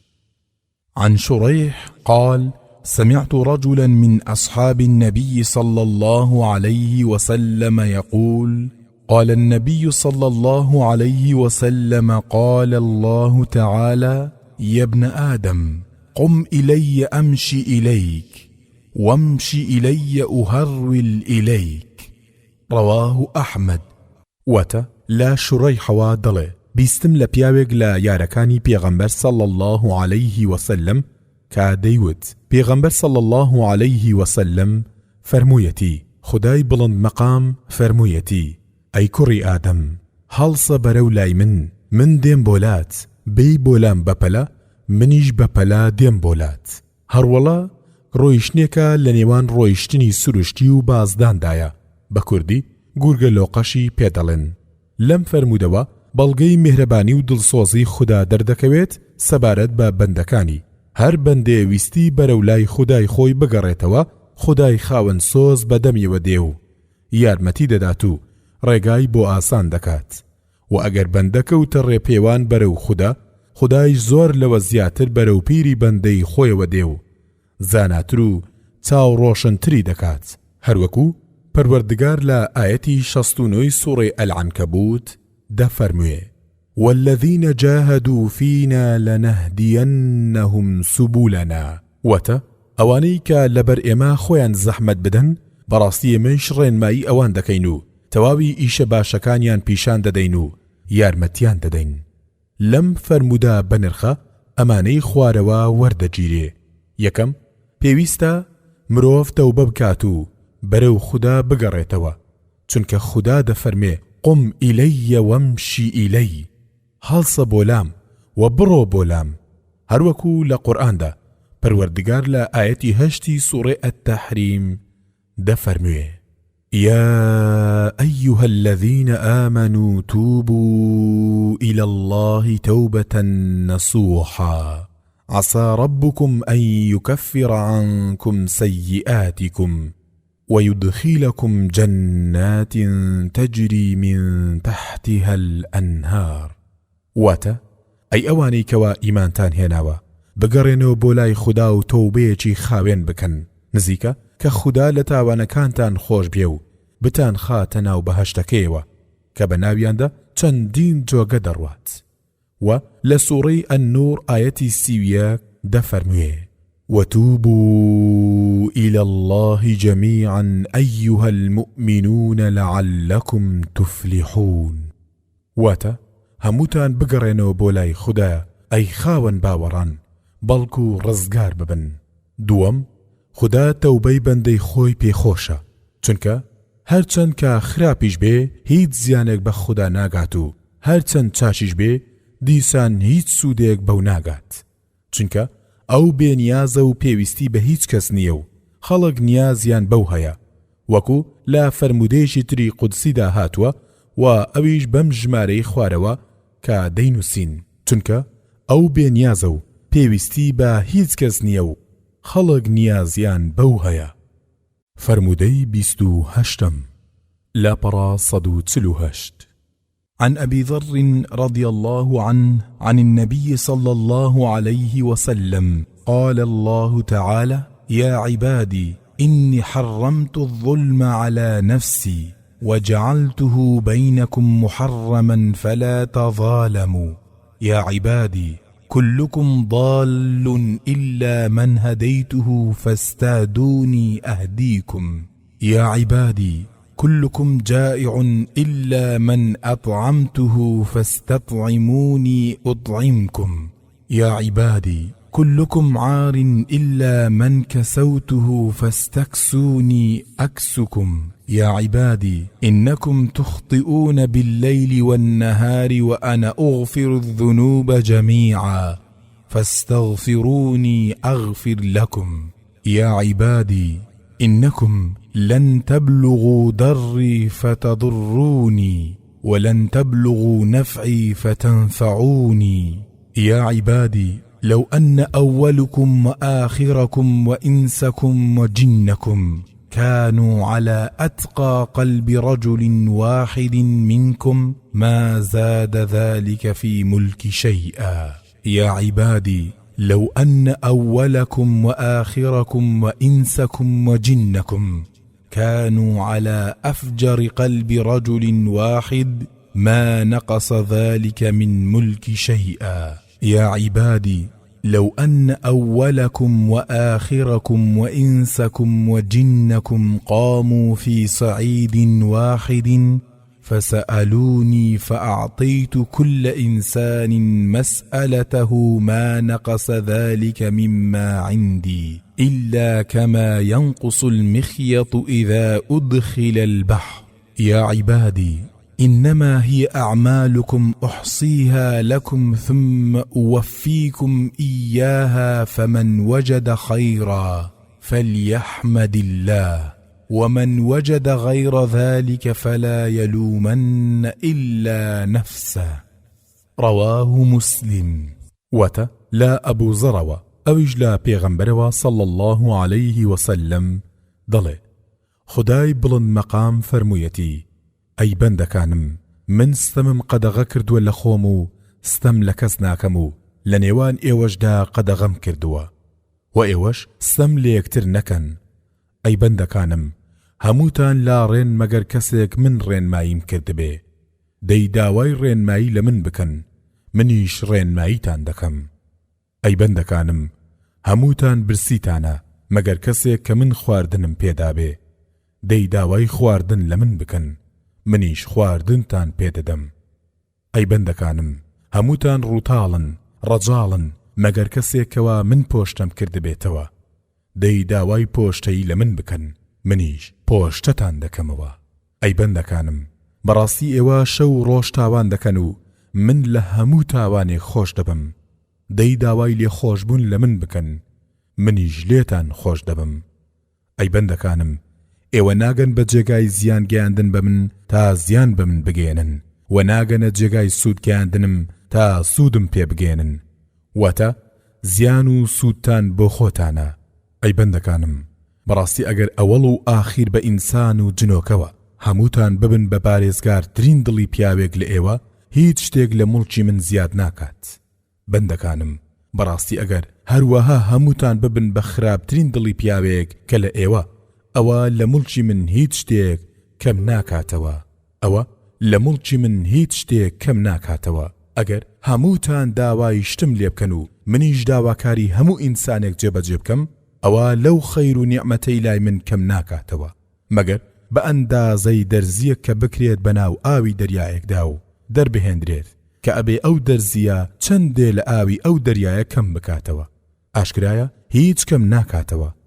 واتە لە موڵکی خوددا هەر ئەوەندە کەم دەکاتەوە کە لە ڕاستیدا یانی هیچ مەگەر بەو ئەندازەی کە پێوەری خوددا بپێورێت.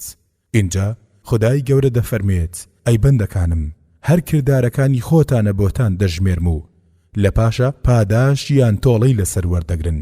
جا هەر کەسێک دیتی کە کردەوەی چاچی ئەنجام داوە با سوپاسی خوددا بکات کەوا یارمەتی داوە و هیچی لێون نەکراوە.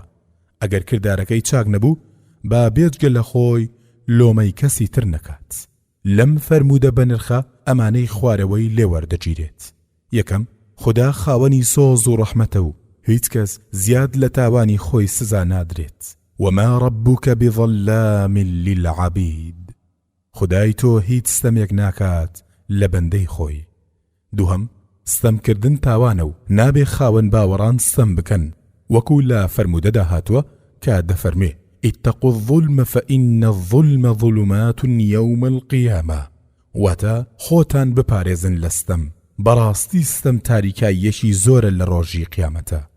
سێم هەر خودایە ڕێنما و یارمەتیدەری مرۆڤ بەرەو خوداناسی وەکو لە قورئاندا پەروەردگار لە ئاەتی 29 سوڕەی ئەتتەکویر دەفەرمێ وما تشاءون إلا أن يشاء الله رب العالمين واتە ئێوە ناتوانن ئاوات و خواستی خۆتان جێبەجێ بکەن مەگەر خوددا ئارەزووی لێبێ کە پەروەردگاری هەموو خەڵکە. هەروەها بە پێغەمبەر صلى الله عليه وسلم دەفەرمێ إنك لا تهدي من أحببت ولكن الله يهدي من يشاء واتە بەڕاستی تۆ ناتوانیت ئەو کەسەی کە خۆشت دەوێ مسلمانی کەیت بەڵام تەنها خودایە باوەڕ ئەدات بەو کەسەی کە ئارەزووی لێبێت. ئەمەیش بەڵگەی بێدەسەڵاتی مرۆڤ نییە بەڵکو بەڵگەی دەسەڵاتی بێ سنووری خودایە. خودایش ستەم لە کەس ناکات. هەر کەسێک خۆی لای خوای پێخۆش بێ خودایش ئەوی زیاتر خۆش دەوێ و باشتر ڕێنمایی دەکات. چوارەم دەبێ مسلمان داوای یارمەتی مادی و معنەوی تەنها لە خوددا بکات چونکە هەمووی بەدەست ئەو زاتە بەرزەیە چ ڕێنمایی و چ خۆراک و چ پۆشاک. پێنجەم مرۆڤ لە تاوان خاڵی نییە وەکو لە فەرموودەدا هاتووە پێغەمبەر صلى الله عليه وسلم دەفەرمێ كل ابن آدم خطأ وخير الخطائين التوابون واتە بنیادەم هەمووی تاوانبارە و باشترین تاوانبارانە و کەسانن کە تەوبە دەکەن. شەشەم خودای گەورە لە هەموو تاوانی خۆش دەبێت بێجگە لە شیرک و کوفر. هەفتم مرۆڤ ناتوانێت نەزیان نەسوود بگێنێ بە خوددا.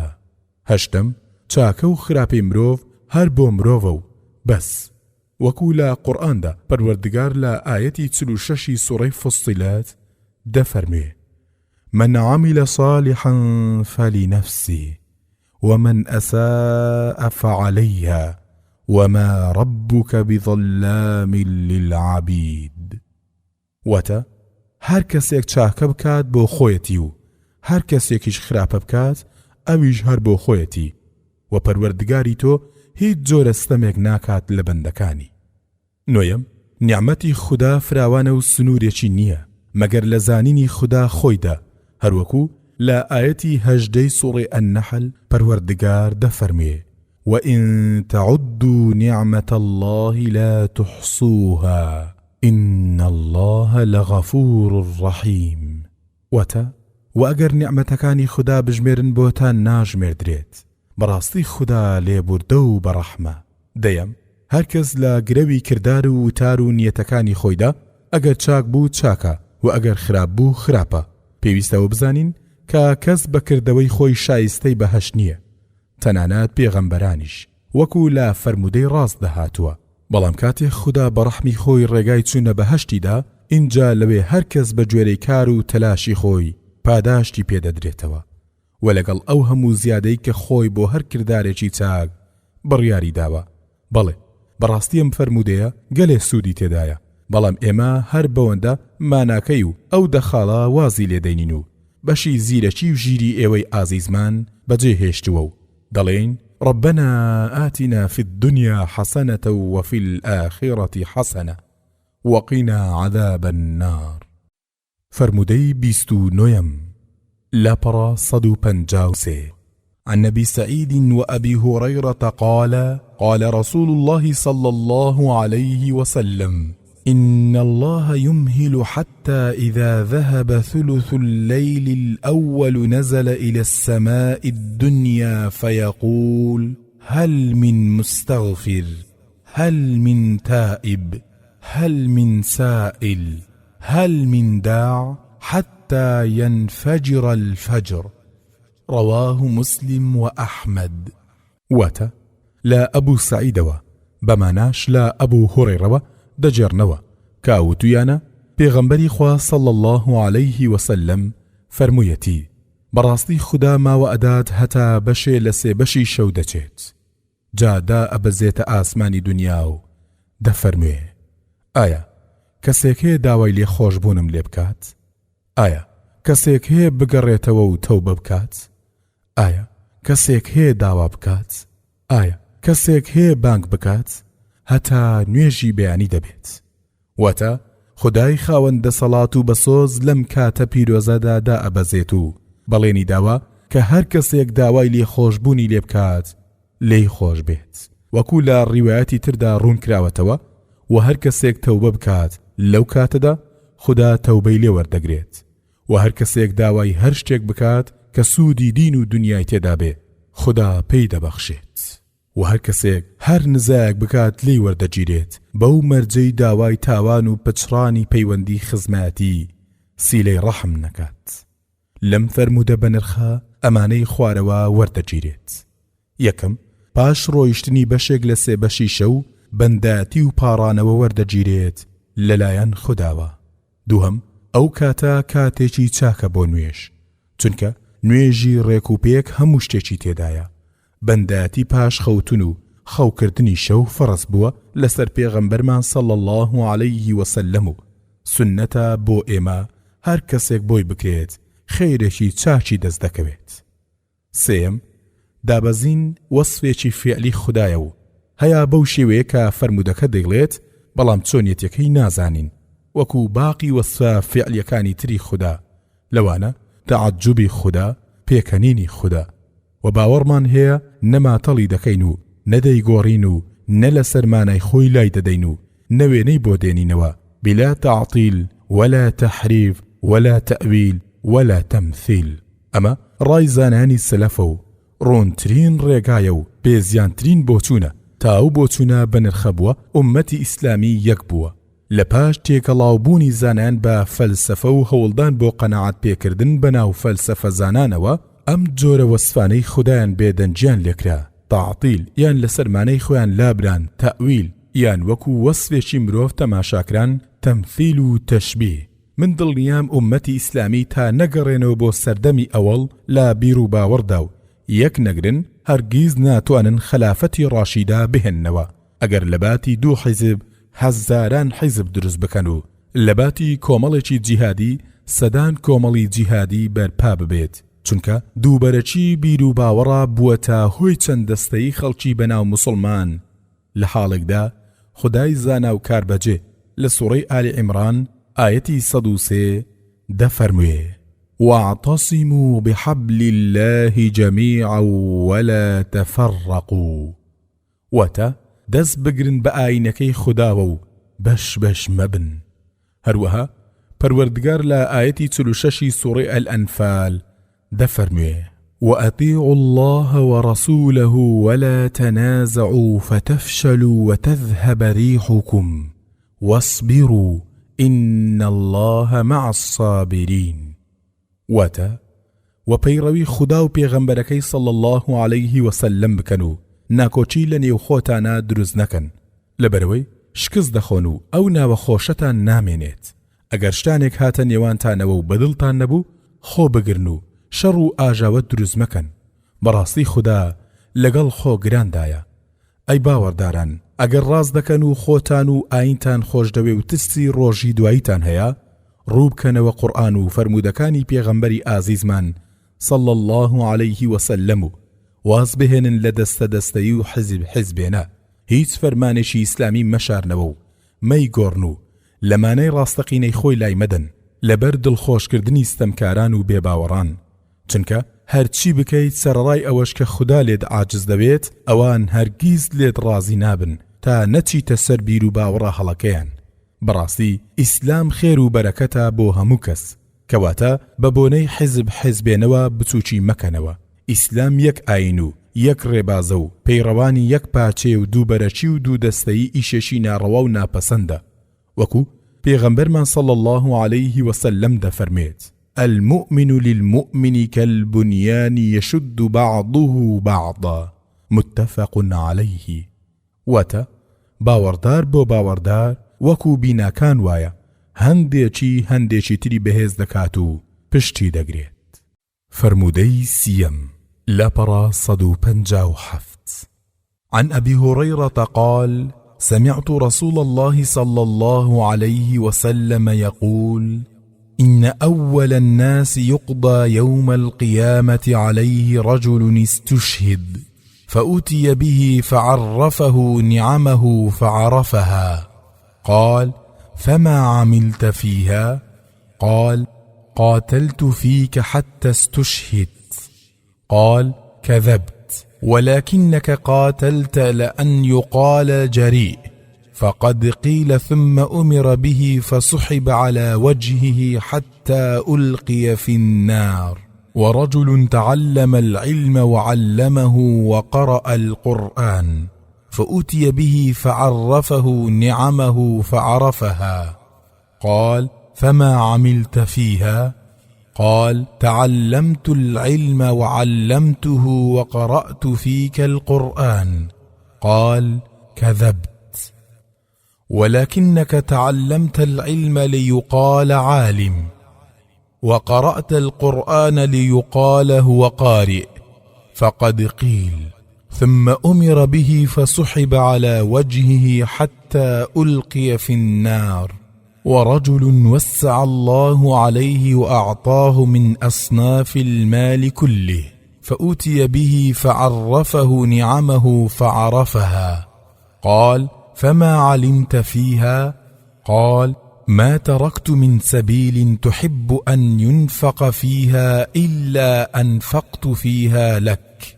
قال: كذبت، ولكنك فعلت ليقال هو جواد. فقد قيل ثم أمر به فسحب على وجهه ثم ألقي في النار. رواه مسلم وأحمد.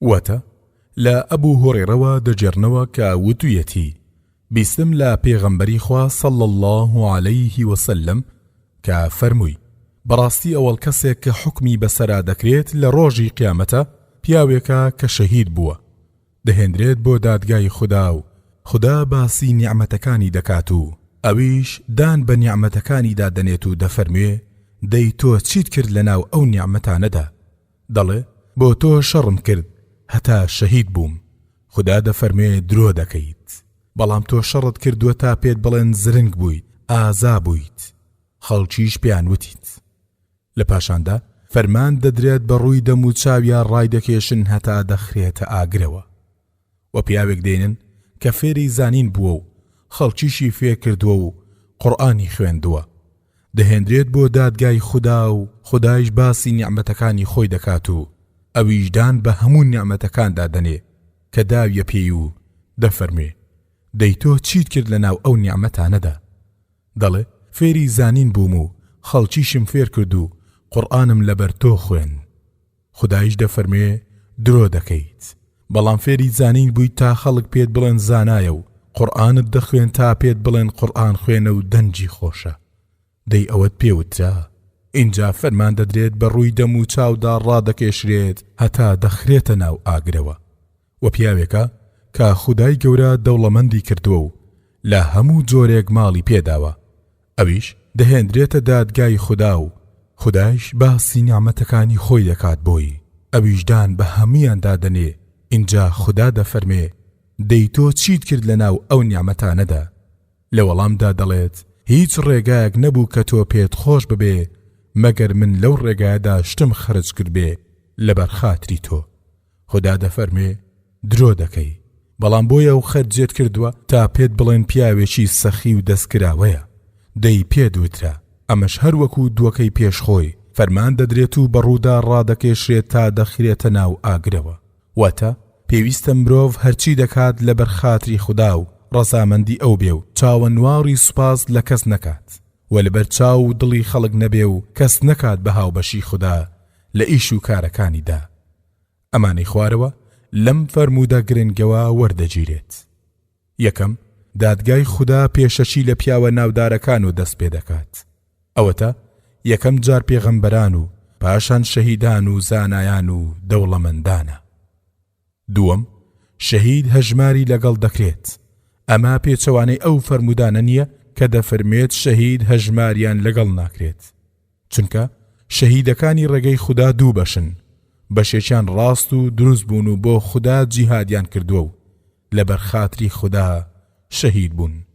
ئەوانە ئەو هەژماریان نییە، بەشێکی تریان لەبەر ناو و شۆڕەت و پلەپایە شەڕیان کردووە و کوژراون، ئەمانن کە هەژماریان لەگەڵدا دەکرێت. سێیەم، زانین وەختێ چاکە لەبەر خوددا بێ ئەجینا ژارێکی کوشندەیە. چوارەم، فێرکردن وەختێ چاکە و پاداشی هەیە ئەگەر لەبەر خاتری خوددا بێ.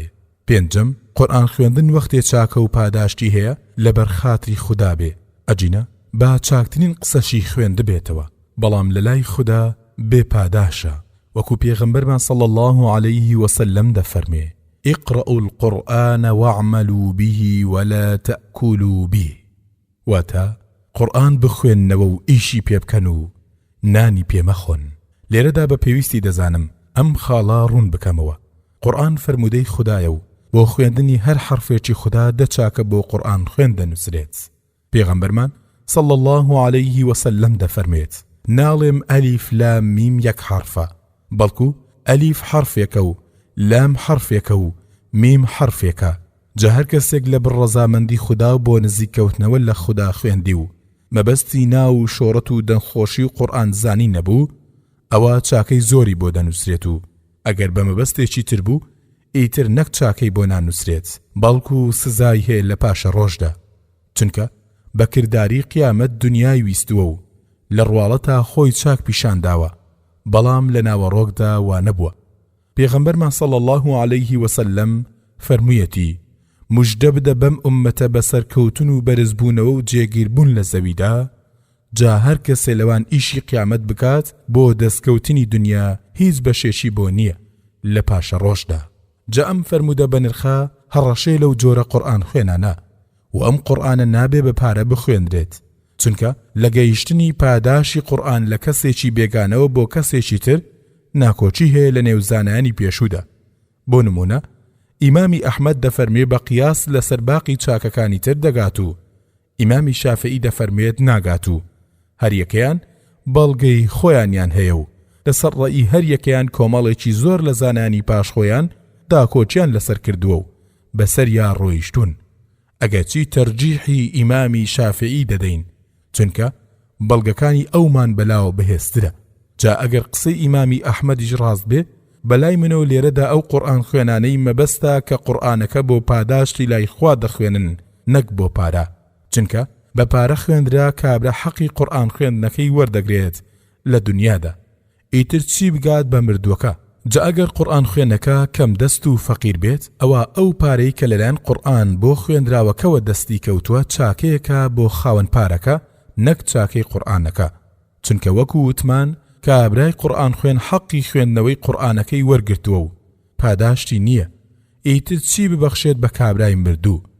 بەڵام ئەگەر کابرا قورئانی دەخوێن بەسەر نەخۆشدا و داوای حەقی ئەو زەحمەتەی خۆی دەکرد، ئەبێ پێی بدرێت. ئەمەش لەبەر ئەو فەرمودەی کە پێغەمبەرمان صلى الله عليه وسلم فەرمووی: چۆنت زانی فاتحە شیفایە بەو کۆمەڵە خەڵکەی کە بە مەئموریەت ناردبوونی و فەرمودەکە ڕاستە و ئەو جێگایە کە دروستە لەسەر قورئان پارە وەرگیرێت. تەنانەت زانانی پێشوو ناکۆچیان هەیە سەبارەت بە کرێی کەسێک کە قورئان فێری خەڵک بکات. هەندێک دەڵێن نابێ پارە وەرگیرێت و هەندێکیش دەڵێن دروستە، بەڵام ئەگەر لە بەیتولمال کرێکەی بدرێتێ چاکترە. جابا قورئان خوێنەکان چ بۆ دەنگخۆشی و چ بۆ مردوو گۆڕستان تەماشای ئەم فەرمودە قودسیە بکەن و بزانن خۆیان لەکوێدا دەبیننەوە. هەروەها خودای پەروەردگار لە ئاەتی 5 و 6 سوڕەی فاتیر دەفەرمێ: يا أيها الناس إن وعد الله حق فلا تغرنكم الحياة الدنيا ولا يغرنكم بالله الغرور إن الشيطان لكم عدو فاتخذوه عدوا إنما يدعو حزبه ليكونوا من أصحاب السعير. واتا أي خلچنا بەڕاستی بەڵێنی خوددا بەهاتنی قیامەت و لێکۆڵینەوە و بەهەشت و جەهەنەم ڕاستە. دەی باژیانی دنیا سەرتان لێتێک نەدات و بە ئاواتە زۆر و زەبەنەکەی دنیا و شەیطان دەستخەڕەتان نەدات. بەڕاستی شەیطان دوژمنتانە، دەی ئێوەش بە دوژمنی خۆتانی بزانن. شەیطان کۆمەڵەکەی خۆی تەنیا بۆ ڕەفیقایەتی ئاگری جەهەنەم بانگ دەکات. قورئان خوێنەکان ئاگاتان لە قیامەتی خۆتان بێت و بۆ شتێکی کەم بۆ هەمیشە خۆتان نان بڕاو مەکەن. فەرمودەی 31 لاپەڕە 163 عن عبادة بن الصامت رضي الله عنه قال: سمعت رسول الله صلى الله عليه وسلم يقول: إن أول ما خلق الله القلم فقال له: اكتب. قال: ربي وماذا أكتب؟ قال: اكتب مقادر كل شيء حتى تقوم الساعة. حديث صحيح أخرجه أبو داود والترمذي. واتە لا عوبادەی کوڕی سامیتەوە دەجێڕنەوە کە وتویەتی بیستومە لا پێغەمبەری خوا صلی الله عليه وسلم کە دەفەرموێ بەڕاستی ئەوەڵ شتێک کە خوددا دروستی کرد قەڵەم بوو. اینجا پێی فەرموو بنووسە. وتی ئەی پەروەردگارم چی بنووسم؟ فەرمووی ئەندازەی هەموو شتێ بنووسە هەتا قیامەت. ئەمانەی خوارەوە لەم فەرموودەوە وەردەگیرێت. یەکەم ئەو شتە شاراوانەی کە پێویست بێ بۆ ئەم ئوممەتە پێغەمبەرمانی لێ ئاگادار کراوە. دووهەم یەکەم دروستکراوی خوددا قەڵەم بووە. سێیەم فراوانی و بەربڵاوی زانینی خوددا کە پێش پەیدابوونی ئەم هەموو دروستکراوە بچووک و گەورە و جۆرا و جۆرە خۆیان و ئیش و کاریان و سەرنجامیانی نووسیوە. لە ڕیوایەت دەهاتووە کە ئەو نووسینە 50,000 ساڵ بەر لە دروستبوونی زەوی و ئاسمان بووە. ئەمەش بەڵگەی زانایی و ئاگایی بێ سنووری خوددایە و مانای ئیجباری نییە، چونکە خوددا دەزانێت کە ئەو مەخلوقەی خۆی دەکرێت بە سەرپشک وەک ئینسان و جنۆکە کاتێ دەبێ و باڵغ دەبێ ئابە و شێوەیە ڕەفتار دەکات. هەروەها باقی دروستکراوەکانی تری کەی دەبن و چۆن دەبن و چەند تەمەنیان دەبێ و سەرنجام چیان لێدێ. چوارەم قیامەت دێت وەکو خودای گەورە لە ئاەتی 7 سوڕەی ئەلحەج لە قورئاندا دەفەرمێ: وأن الساعة آتية لا ريب فيها وأن الله يبعث من في القبور. واتە بەڕاستی قیامەت دێت و گومانی تێدا نییە و بەڕاستی خوددا و کەسانەی ناوگۆڕ هەموو زیندوو دەکاتەوە. پێنجەم هەموو دروستکراوێکی خوددا قسە و گفتوگۆی هەیە. قەڵەمیش یەکێکە لەو دروستکراوانە، هەروەکو سەلامی بەرد و دار و درەخت و حەیوانات لە پێغەمبەرمان صلی الله عليه وسلم وەکو پەروەردگار لە سوڕەی ئەلئیسرا ئایەتی 44 لە قورئانی پیرۆزدا دەفەرموێ: تسبح له السماوات السبع والأرض ومن فيهن وإن من شيء إلا يسبح بحمده ولكن لا تفقهون تسبيحهم إنه كان حليما غفورا. واتە تەسبیحاتی ئەو زاتە دەکات هەر حەوت ئاسمانەکان و زەوی و ئەوەیش کە لە ناویاندایە و هیچ شتێک نییە مەگەر تەسبیحات و سوپاسی خوا بکات، بەڵام ئێوە لی تێناگەن. بەڕاستی ئەو زاتە بە حەوسەڵە و لێبوردەیە. شەشەم، باوەڕبوون بە مانای ئەم فەرمودەیە ئەسڵی ئاینە و نابێ لەو بارەوە دوو دڵی هەبێ و نەزانن کە ئەسڵی ئاین پێنجن و بەس. بە کورتی ڕاستە پێنجن، بەڵام بە درێژی واتە وەکو چۆن باوەڕبوون بە فریشتەکان پێویستە، هەروەها باوەڕبوون بە جنۆکەکانیش پێویستە. جا هەر بەم پێیە مادەم باوەڕت بە خودا هەبوو دەبێ باوەڕیشت بە هەموو فەرمودەکانی پێغەمبەریش صلی الله عليه وسلم هەبێ.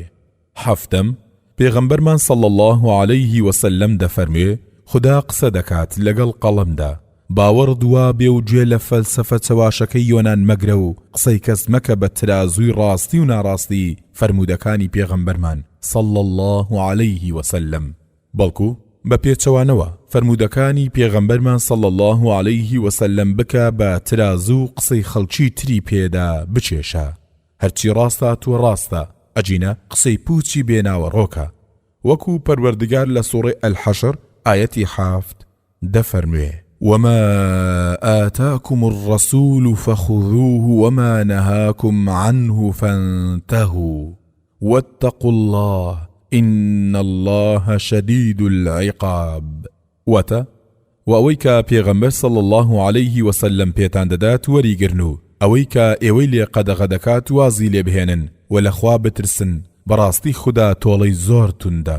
هەشتم، ئەم فەرمودا دەبێتە هۆی نەترسانی باوەڕدار لە ڕزق و لە ئەجەل، چونکە دەزانێ ئەمانە دیاری کراون و کەس ناتوانێ بیان گۆڕێت و خۆی لە حەسادەت و ترسنۆکی و ڕژدی دەپارێزێ، چونکە دەزانێ هیچ کام لەمانە سوودێکی پێنادات، بەڵکو بە پێچەوانەوە لە بەرچاوی خەڵک دەکەوێت و لە ناو خەڵکە بە سوچی ناوی دەبەن و تەماح ناکاتە شتی حرام بۆ خۆ دەوڵەمەندکردن، چونکە دەزانێ هەموو شت تەواو بووە و ئەرشی سەرشانی ئەم بەندێ ژیری خستنەکارە و ڕاست ڕۆیشتنە و هیچی تر. فەرمودەی 32 لاپەڕا 167 عن أبي هريرة رضي الله عنه قال قال رسول الله صلى الله عليه وسلم إن أول ما يسأل عنه يوم القيامة يعني العبد من النعيم أن يقال له ألم نصح لك جسمك ونرويك من الماء البارد.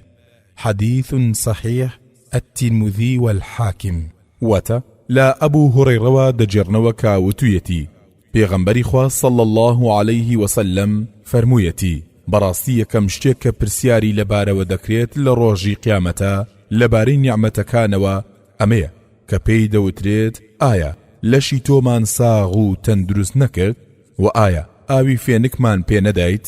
واتە وا بیر نەکەنەوە کە ئەم نیعمەتانەی خوددا هەروە شتێکی سروشتین و چۆن ڕەفتاری تێدا بکەیت بە کەیفی خۆتە و هیچ پرسیارێکت لەو بارەوە لێ ناکرێت. نەخێ، وا نییە و دەبێ ئاگات لە خۆت بێت و بزانی کە هەموو نیعمەتێکی خوددا پرسیاری هەیە، بەتایبەت نیعمەتی لەش ساغی و نیعمەتی ئاوی خۆش. هەروەک پەروەردگار لە سوڕەی ئەتتەکاثور ئایەتی 8 دەفەرموێ ثم لتسألن يومئذ عن النعيم. واتە لە پاشاندا با دڵنیابن بەڕاستی لەبارەی هەموو نیعمەتێکەوە پرسیارتان لێ دەکرێت. هەروەها پێغەمبەرمان صلی الله عليه وسلم لا فەرمودەیەکدا دەفەرمێ نعمتان مغمون فيهما كثير من الناس الصحة والفراغ. رواه البخاري. واتە دوو نیعمەتەن زۆر کە زیانیان تێدا دەکات واتە نرخیان بۆ دانانێن تا لە دەستیان دەچێت. اینجا بیر دەکەنەوە ئەو دوو نیعمەتەش لەش ساغی و بێئیشیە. ئەمانەی خوارەوە لەم فەرمودە بە نرخەوە وەردەگیرێن. یەکەم زیندووکردنەوە هەیە و پرسیاری ڕۆژی دوایی ڕاستە. دووهەم، نیعمەتەکانی خوددا نابێ بە چاوێکی کەمە و تەماشا بکرێن، چونکە سزای سەختی دوا ڕۆژی هەیە و لە دنیاشدا دەبێتە هۆی دەستەنجی و ئێش و ئازار، وەکو پەروەردگار لە سوڕەی ئیبراهیم ئایەتی 7 دەفەرموێ: لئن شەکەڕتم لەئەزیدەنەکم وَلَئِن كَفَرْتُمْ إِنَّ عَذَابِي لَشَدِيدٌ. واتە ئەگەر سوپاس بکەن زیاد یەکەم بۆتان و ئەگەر کوفری بکەن بەڕاستی سزای من زۆر توندە. شکری نیعمەت نیعمەتت بۆ زیاد دەکا، کوفری نیعمەت نیعمەتت لەناو دەبا. سێیەم، تەندروستی و لەشساغی یەکێکە لەو نیعمەتانەی کە لەبارەیانەوە پرسیارمان لێ دەکرێت. جابا لە کاتی لەشساغیدا بە ئیشی باشەوە خەریک بین، چونکە هەم سوودمان لە خۆمان وەرگرتووە و هەم سوودی قیامەتمان تێدا دەستکەوتووە و هەم لە کاتی پرسیاردا سەربەرز دەبین. چوارەم، ئاوی خۆش یەکێکە لە نیعمەتە گەورەکانی خوددا، پێویستە بە باشی کەڵکی لێوەرگرین و سوپاسی خودای لەسەر بکەین. ئەو ئاوە پاک و خاوێن و ڕوونەی لەناو ئەو خاک و خۆڵەدا بەو شێوەیە دێنێتە دەرەوە.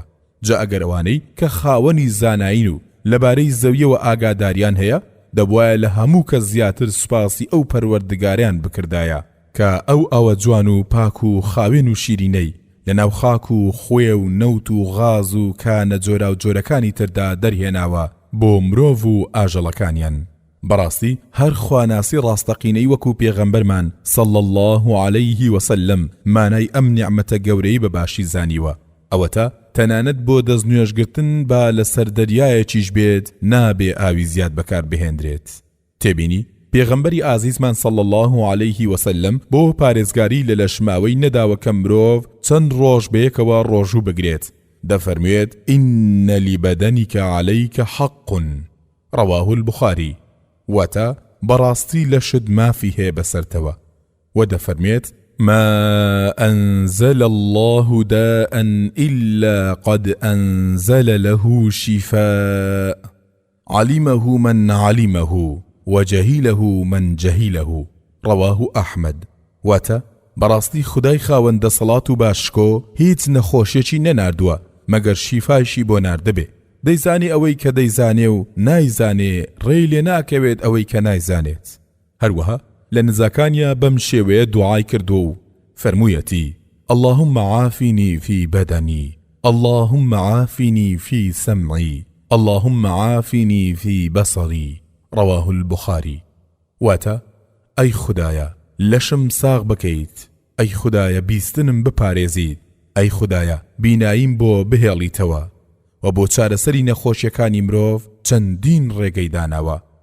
یەکەم ڕێگای خۆپاراستن ئەلویقایە، وەگەوانی کە لە پێشدا باسمان کردن و کەم خواردنیشی داناوە بەهۆیەکی تری گرنگی پاراستنی لەش. وەگوتراوە بەڕاستی ئێمە گەلێکین ناخۆین تا برسیمان نەبێ، وەکاتێ خواردنمان خوارد تێر ناخۆین. لەم بارەوە فەرمودەی بە نرخی پێغەمبەرمان صلی الله عليه وسلم زۆر هەیە کە لێرەدا هەر ئەوەندە دەگونجێ. هیوادارین سوودی لێوەرگرن و بە هەزاران سەڵات و سەلامیش پێشکەش بە گیانی پێغەمبەری ئازیزمان صلی الله عليه وسلم بکەین. پێم خۆشە سەڵات هەمیشە سەلامیشی لەگەڵدا بێت تا فریشتە تایبەتیەکان بەو خۆشەویستەی بگێنن و ئەویش بەو ئیشەی ئومەتەکەی دڵخۆش ببێت. لە ڕیوایەت دەهاتووە کە ئین لله مەلائکەة سەیاحین فی الأرض یبلغون عن ئومەتی السلام. مسندی ئیمامی ئەحمەد. واتە خدا کۆمەڵە فریشتەیەکی گەڕۆکی هەیە لەسەر زەویدا کە سەلامی ئومەتەکەم پێدەگەێنن. ئەگەرچی خدای گەورە بەڵێنی بەرزترین جێگا و پلەی بەو پێغەمبەرە ئازیزە داوە و جێبەجێشی دەکات. بەڵام لە لوتفی خدا بەزیاد بێ ئەگەر هەر باوەڕدارێک داوای ئەو جێگا و پلێ بکات بۆ پێغەمبەرمان صلی الله عليه وسلم، پێغەمبەر صلی الله عليه وسلم شەفاعەتی بۆ دەکات. وەکو خۆی دەفەرمێ: من قال حين يسمع النداء اللهم رب هذه الدعوة التامة والصلاة القائمة آت محمدا الوسيلة والفضيلة وابعثه مقاما محمودا الذي وعدته حلت له شفاعة يوم القيامة. رواه البخاري. وتا هر کەسێک وەختێک کە گوێی لە بانگ بێ و بڵێ: ئەی خودایە ئەی پەروەردگاری ئەم بانگە تەواوە و ئەم نوێژە جێبەجێکراوە وەسیلە و فەزیلە بە محەممەد صلی الله عليه وسلم بدەیت و بەو ببەخشید مەقامی سوپاسکراوی وا کە بەڵێنت پێداوە حەڵاڵە بێ بۆ ئەو شەفاعەتی من لە ڕۆژی قیامەتدا. سەلات و سەلام لەو پایەبەرزە لە هەموو کات و جێگایەکدا مادەم جێگای پیسی نەبێت چاکە، بەتایبەت لە شەو ڕۆژی جموعەدا لەناو کۆڕ و کۆمەڵدا ئەجینا پەشیمانی لە دواوەیە لە پاش بانگدان بەڵام نەک بە دەنجی بەرز و لەناو میکریفۆندا، چونکە هەم ماڵانی دەوروبەری مزگەوت ئازار دەدرێت هەم ئیشێکی داهێنراوە ئەلبیدعە لە باتی چاکەدا گوناهیشی توش دێت، چونکە نە لە پێغەمبەرەوە صلی الله عليه وسلم نە لە یارەکانیەوە ئەو دەنگ بەرزکردنەوە نەبووە و پێغەمبەرمان صلی الله عليه وسلم دەفەرمێت من عمل عملا ليس عليه أمرنا فهو رد رواه مسلم. واتە هەر کەسێک هەر ئیشێک بکات بڕیاری ئێمەی لەسەر نەبێت ئەوە لێی وەرناگیرێت. هەروەها دەفەرمێت كل بدعة ضلالة رواه مسلم. واتە هەموو داهاتوویەک سەر لێ شێواوی و گومڕاهیە. تێبینی لە هەندێ ناوچەدا باوە کە کاتێ بەیەک دەگەن سەڵاوات لێدەدەن لە باتی سەلامدا ئێمە بەم شێوەیە ئەو ئیشە ڕاست دەکەینەوە، پێشەچی سەلام لە یەکتر بکەن اینجا سەڵاوات لێ بدەن و دوعای خیر بکەن، چونکە پێغەمبەرمان صلی الله عليه وسلم دەفەرمێ إن أول الناس بالله من بدأهم بالسلام حديث حسن رواه أبو داود والترمذي. واتە بەڕاستی نزیکترین خەڵک لە خوا و کەسەیە کە لە پێشیانەوە سەلام بکات و سەلام لێکراو دەبێ بە باشتر یان وەکو خۆی وەران بداتەوە، وەکو لە قورئاندا پەروەردگار لە ئاەتی 86 سوورەی النیساء دەفەرموێ وإذا حييتم بتحية فحيوا بأحسن منها أو ردوها إن الله كان على كل شيء حسيبا.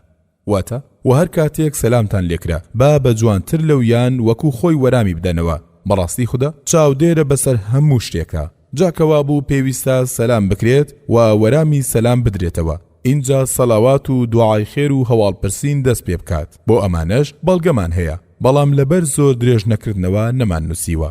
مەبەست لە سەلات و سەلامکردن لە پێغەمبەرمان صلی الله عليه وسلم شادمانکردنی ئەوە، بەڵام وەختی ئێمە بە پێچەوانەی بڕیاری ئەو زاتە جوڵاینەوە چ سوودێکمان دەست دەکەوێت. هەروەک پەروەردگار لە ئاەتی 63 سوورەی النور دەفەرموێ فليحذر الذين يخالفون عن أمره أن تصيبهم فتنة أو يصيبهم عذاب أليم.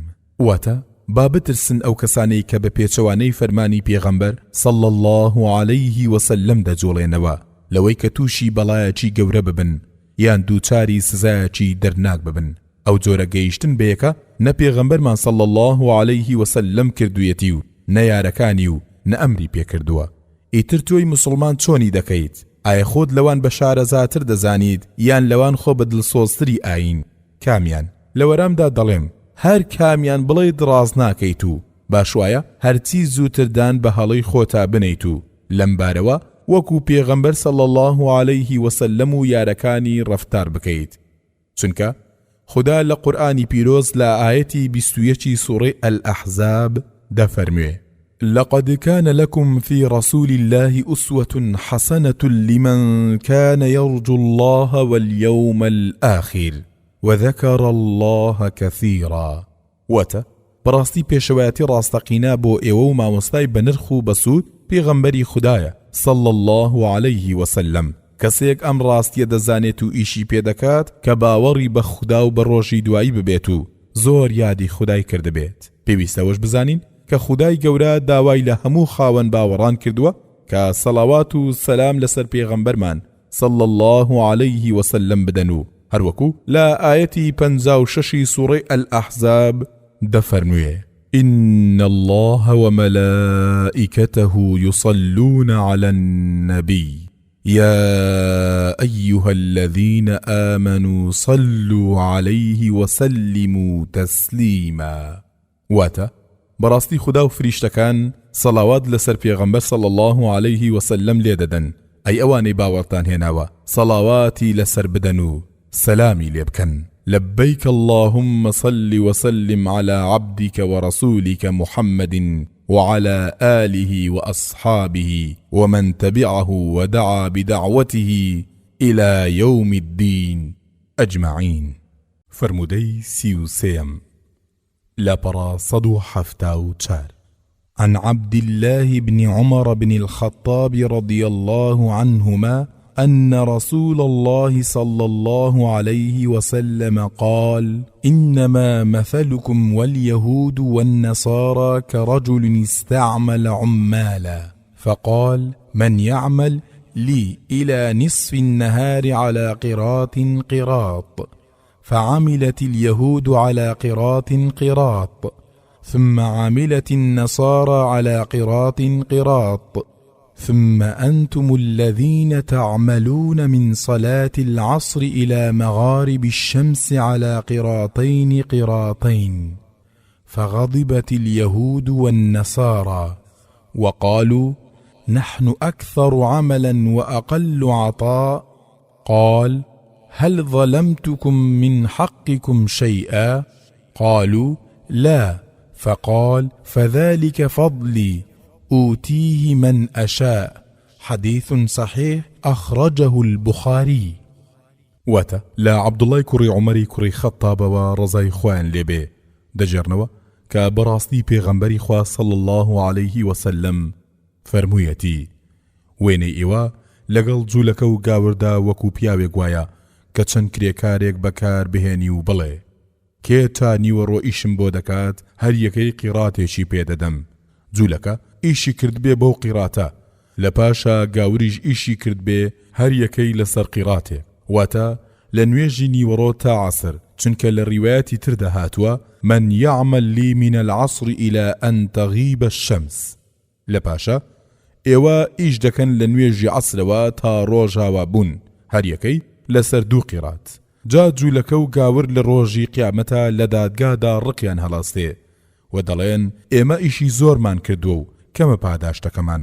خودایش دەفەرمێ: ئایا من لە مافی خۆتان شتێکم لێکەم کردوونەتەوە و ستەمم لێکردوون؟ دەڵێن: نەخێر.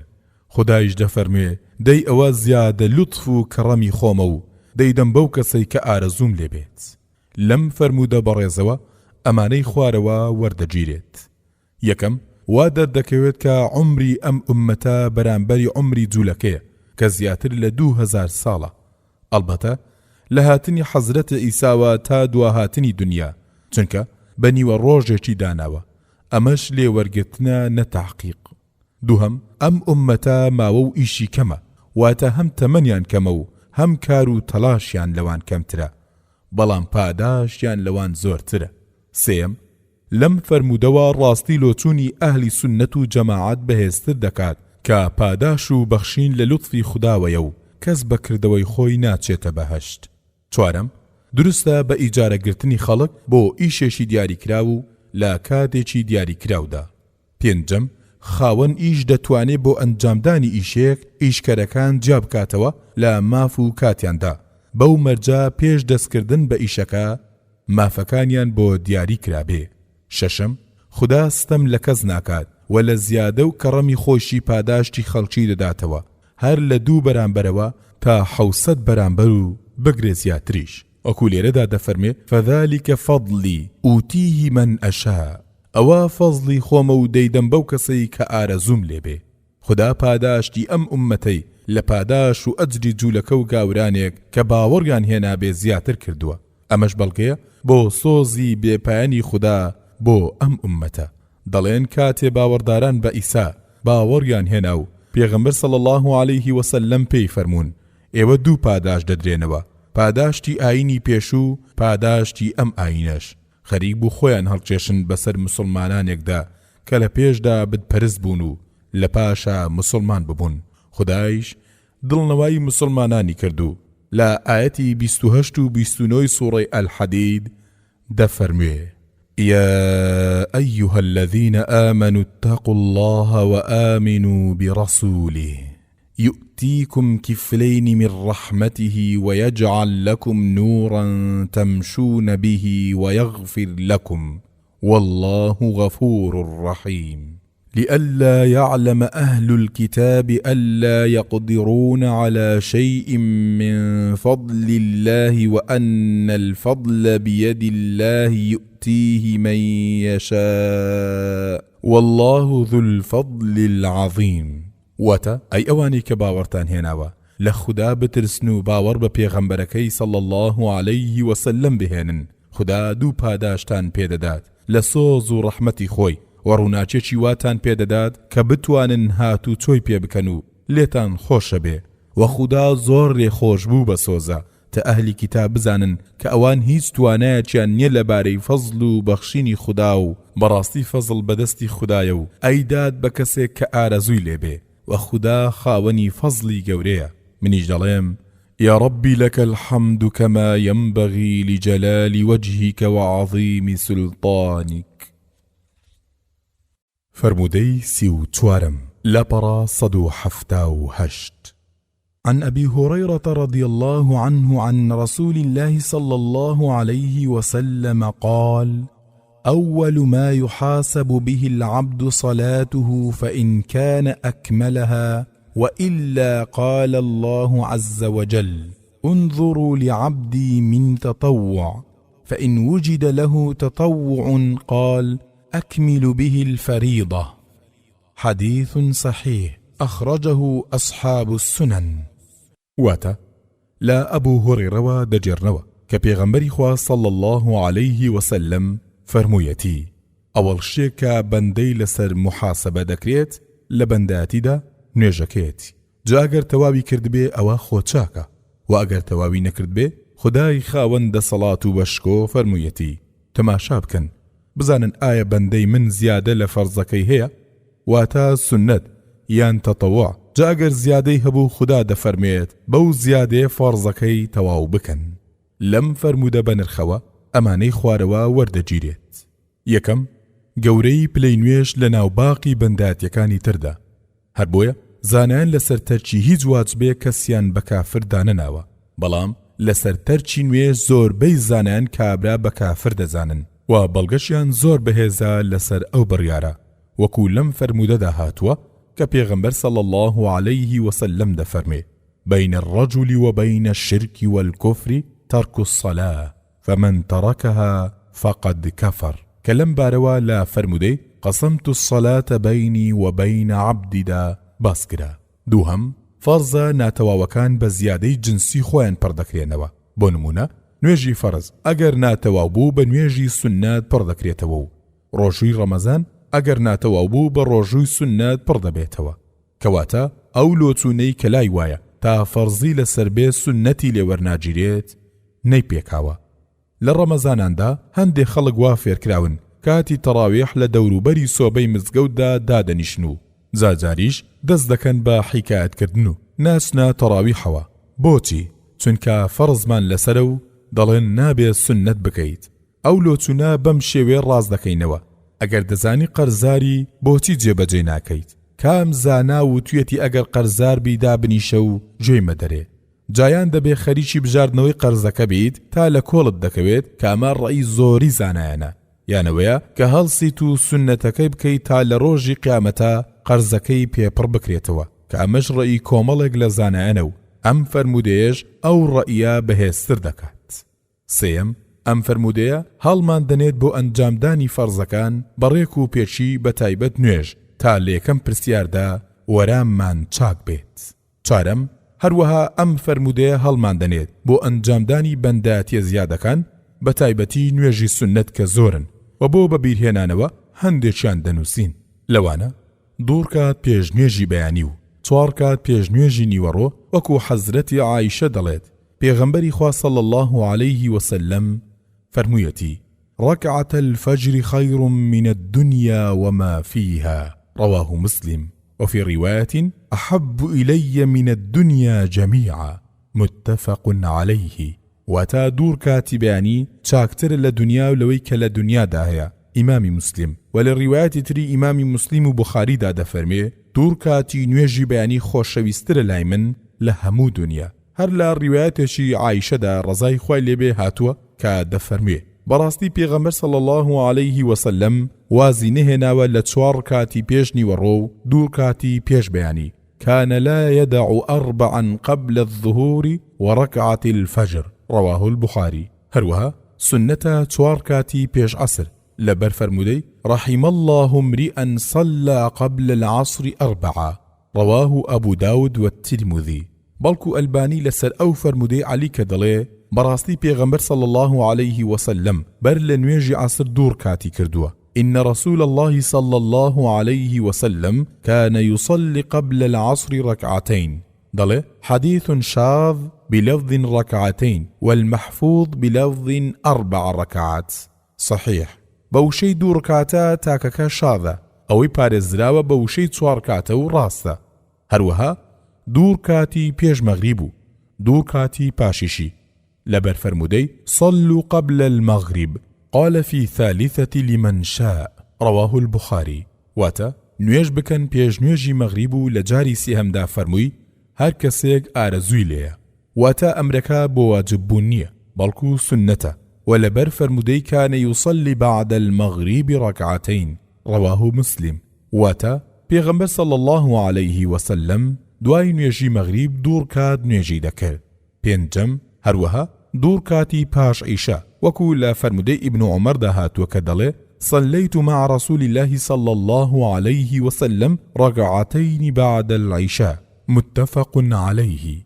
و2 ركاتی پێش عیشا لەبەر فەرمودەی بين كل آذين صلاة متفق عليه. واتە لە نێوانی هەموو بانگ و قامەتێکدا نوێژ هەیە. هەروەها سنەتە 4 ركات پاش نوێژی جمعە لەبەر ئەم فەرمودانە. یەکەم ابن عمر دلت أنه صلى مع النبي صلى الله عليه وسلم 2 بعد الجمعة متفق عليه. واتا كأول قل پیغمبر صلى الله عليه وسلم 2 ركات نوێژی سنتي كردوا باش جمعة. دوهم أبو هريرة دلي پیغمبری خوا صلى الله عليه وسلم فرمويتي إذا صلى أحدكم الجمعة فليصلي بعدها 4 رواه مسلم. هر كاتي هر کام لە ئێوە جمعای کرد با 4 کات نوێژ بکات پاش جمعە. جا چاکوایە ئەگەر لە مزگەوتا سنەتەکەی دەکرد 4 کات بکات و ئەگەر لە ماڵۆ بوو 2 کات بکات. لەبەر فەرمودەی ابن عمر کە دەڵێ إن النبي صلى الله عليه وسلم كان لا يصلي بعد الجمعة حتى ينصرف فيصلي 2 في بيته رواه مسلم. واتا بەڕاستی پێغەمبەر صلى الله عليه وسلم نوێژی نەدەکرد لە پاش نوێژی جمعە هەتاوەکو ئەگەڕایەوە ئینجا 2 ركات نوێژی دەکرد لە ماڵدا. چاکوایە کە نوێژە سنەتەکان لە ماڵدا بکرێن لەبەر فەرمودەی اجعلوا من صلاتكم في بيوتكم ولا تتخذوه قبورا متفق عليه. بەشێک لە نوێژەکانتان لە ماڵەکانتاندا ئەنجام بدەن و ماڵەکانتان نەکەن بە گۆڕستان. هەروەها نوێژی تاک سنەتە الوتر وەکو لەم فەرمودەدا هاتووە کە پێغەمبەری خوا صلى الله عليه وسلم فەرموویەتی ئەوتیڕوا قبل أن تصبحوا رواه مسلم. وتر بکەن پێشەوەی کە ڕۆژ بکەنەوە. هەروەها نوێژی چێشتەنگاو وەکو لەم فەرمودەدا دەڵێ كان رسول الله صلى الله عليه وسلم يصلي الضحى 4 ويزيد ما شاء الله رواه مسلم. واتا پێغەمبەری خوا صلى الله عليه وسلم نوێژی چێشتنگاوی 4 کات دەکرد و زیادی دەکرد لەوەیش تا خوددا ئارەزووی لێ بوایە. هەروەها نوێژی چوونە مزگەوت وەکو لەم فەرمودەدا هاتووە کە جابیر دەڵێ چوومە لای پێغەمبەر صلى الله عليه وسلم کە لە مزگەوتا بوو فەرمووی صلي 2 متفق عليه 2 ركات نوێژ بکە و دەفەرمێ إذا دخل أحدكم المسجد فلا يجلس حتى يصلي 2 متفق عليه. واتا هر کام لە ئێوە چووە مزگەوتەوە دانەنیشێ هەتا 2 ركات نوێژ دەکات. هەروەها نوێژی دەستنوێژ و نوێژی شەونێژ و نوێژی سەفەر و نوێژی دوو جەژنەکان و نوێژی مانگگیران و نوێژی ڕۆژی جیران نوێژی ئیستیخارە کە هەمیان بەڵگەی دروستیان هەیە. بەڵام ئێمە لەبەر زۆر درێژ نەکردنەوەی باسەکە لێرەدا باسمان نەکرد.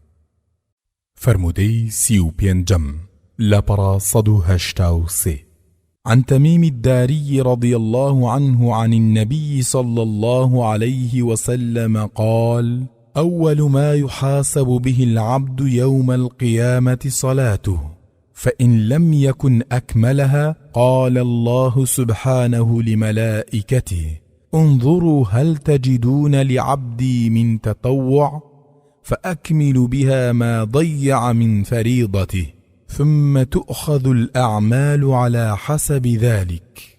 حديث صحيح رواه أبو داود.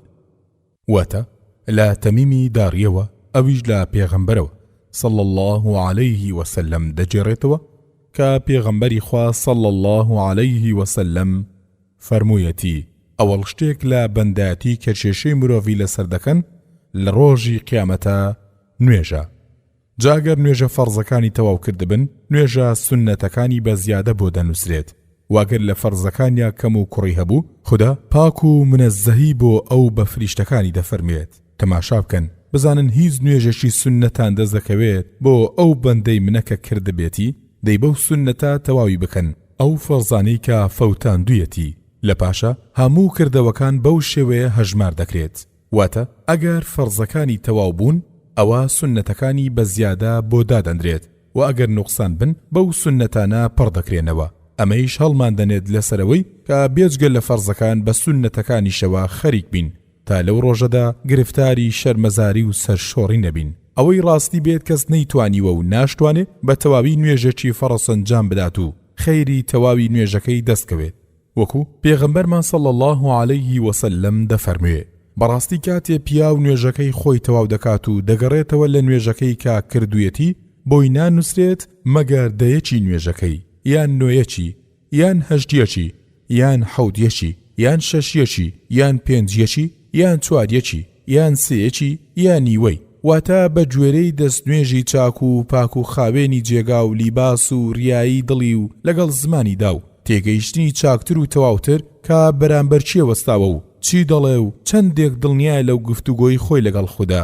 ئاشکرا کە ئەمەش لە هەموو کەسێکدا بەڵکو لە یەک کەسدا لە هەموو کاتێکدا وەک یەک نییە و خودایش ئاگای لە هەموو هەڵس و کەوتونیەتی بەندەی خۆی هەیە و ستەم لە کەس ناکات. جام فەرمودەیە زیاتر مانای فەرمودەکەی تر ڕوون دەکاتەوە، ئەوەی کە لەو فەرمودەوە وەرگیراوە لەمیش بەڕوونتر وەردەگیرێت.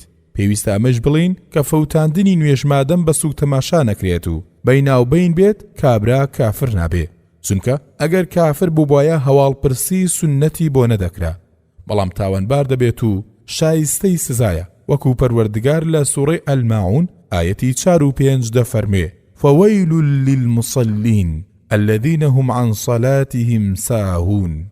واتە وای بۆ ئەو نوێژگەرانەی کە کەم تەرخەمن لە نوێژەکانیاندا، و بە پێچەوانەوە قورئان ستایشی و کەسانە دەکات کە پارێزگاری لە نوێژەکانیان دەکەن و دەفەرمێت: قد أفلح المؤمنون الذين هم في صلاتهم خاشعون. واتە بەڕاستی ڕزگارە ئەو کەسانەی کە گەردنکەچ و ئارامن لە ناو نوێژەکانیاندا. ودەفەرمێت: والذين هم على صلواتهم يحافظون. واتە و ئەوانەی کە سوورن لەسەر ئەنجامدانی نوێژەکانیان. هەروەها پێغەمبەرمان صلی الله عليه وسلم لەبارەی سوود و بەرهەمە بەنرخەکانی نوێژەوە دەفەرموێ: پێم بڵێن ئەگەر جۆگایەک لە دەرگای یەکێک لە ئێوەدا بێت و ڕۆژی 5 جار خۆی لێ بشۆرێت، ئایا هیچ سڵکێکی پێوە دەمێنێت؟ وتیان نەخێر، هیچ سڵکێکی پێوە نامێنێت. فەرمووی ئەوە وێنەی 5 نوێژەکانە، خدا بەو 5 نوێژە تاوانەکان لە ناو دەبات. بەڵێ بەڕاستی ئەگەر نوێژ بە چاچی ئەنجام بدرێت، نەک هەر تاوانەکان دەسڕنەوە، بەڵکو بەرگری لە ئەنجامدانی خراپە و تاوانیش دەکات. وەکو پەروەردگار لە سوورەی ئەلعنکەبوت ئایەتی 45 دەفەرمێ: إن الصلاة تنهى عن الفحشاء والمنكر. واتە بەڕاستی نوێژ بەرگری دەکات لە خراپەوتن و خراپەکردن با هەموو شێوازەکانیانەوە. لە کۆتاییدا لە خودای گەورە داواکارم کە یارمەتی مامدات بۆ ڕێک و پێک ئەنجامدانی ئەم فەرزە پڕ خەیر و بەرەکەتە و لە پرسیاری یەکەم و پاش ئەویش سەربەرزانە لێی ڕزگار ببین. ئامین یا رب العالمین. فرمودەی 36 لاپەڕە 187.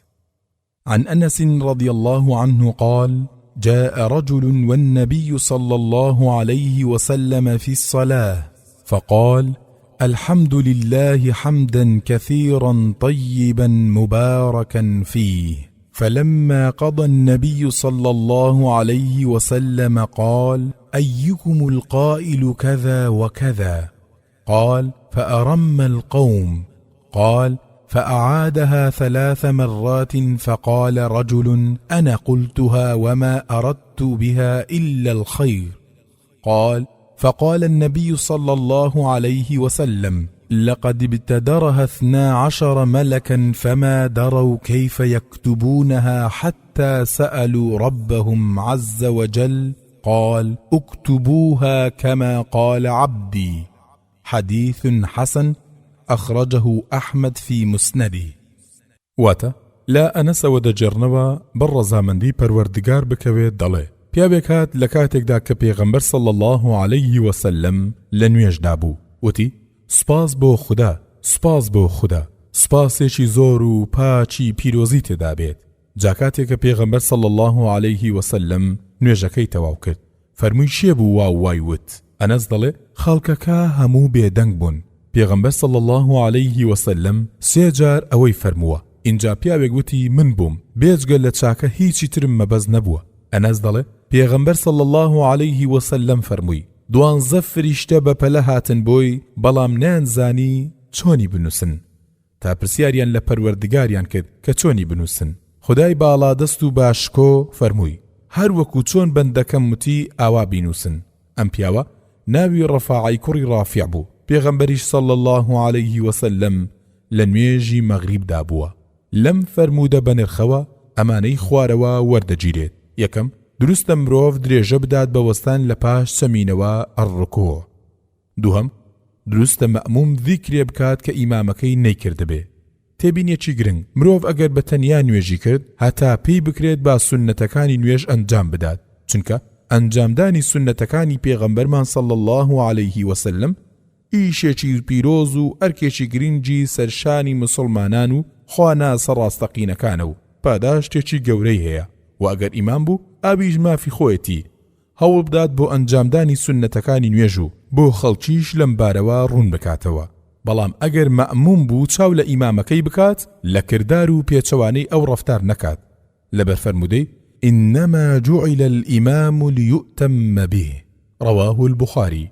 واتە ئیمام بۆ ئەوە دانراوە کە پەیڕەوی بکرێت و چاوی لێ ببڕێت، بەڵام لە وتاردا دەتوانێت چ سونەتێکە بێت ئەنجامیان بدات. بەو مەرجەی سەر لە نوێشکەرانی تر تێک نەدات و زۆر دوانەکەوێت لە ئیمام.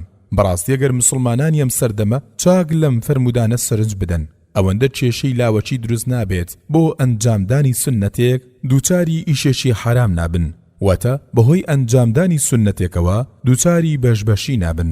سێم، ئەو ذیکرا واتە حەمدەن کەثیرا طیبا مبارەکەن فیه، ذیکرێکی زۆر بەنرخە و باش وایە لە پاش سەمیع الله لمن حەمیدەه ربنا لەک الحەمد بخوێندرێت. ئاگاداریەک، لەم فەرمودەدا دەڵێ 12 فریشتە و لە فەرمودێکی تردا دەڵێ زیاتر لە 30 فریشتە و لە ڕیوایەتی تردا دەڵێ 13 فریشتە. ڕیوایەتی زیاتر لە 30 فریشتە ئەو ڕیوایەتێک کە ڕیفاعی کوڕی ڕافع دەیجێڕێتەوە و دەڵێ كنا يوما نصلي وراء النبي صلى الله عليه وسلم فلما رفع رأسه من الركعة قال سمع الله لمن حمده قال رجل وراءه ربنا ولك الحمد حمدا كثيرا طيبا مباركا فيه. فلما انصرف رسول الله صلى الله عليه وسلم قال من المتكلم آنفا؟ فقال رجل أنا يا رسول الله صلى الله عليه وسلم. قال رسول الله صلى الله عليه وسلم رأيت 37 ملكا يبتدرونها أيهم يكتبها أول. رواه البخاري. فرمودەی 13 فریشتەیش تەبەڕانی لە ئەبوو ئەیوبەوە دەیجێڕێتەوە. جا دەگونجێ ئەم ڕووداوانە جیابن. وەکو ڕیوایەتی ئەنەس دەڵێ پیاوێک هات و سوەڕیزی جەماعەتەوە هەناسەی سوار ببوو، وتی الحمد لله حمدا كثيرا طيبا مباركا فيه. وە لە ڕیوایەتی ئەبوو داودیشدا هەر لە ئەنەسەوە دەڵێ پیاوی هات بۆ نوێژ و هەناسەی سوار ببوو، وتی الحمد لله حمدا كثيرا طيبا مباركا فيه.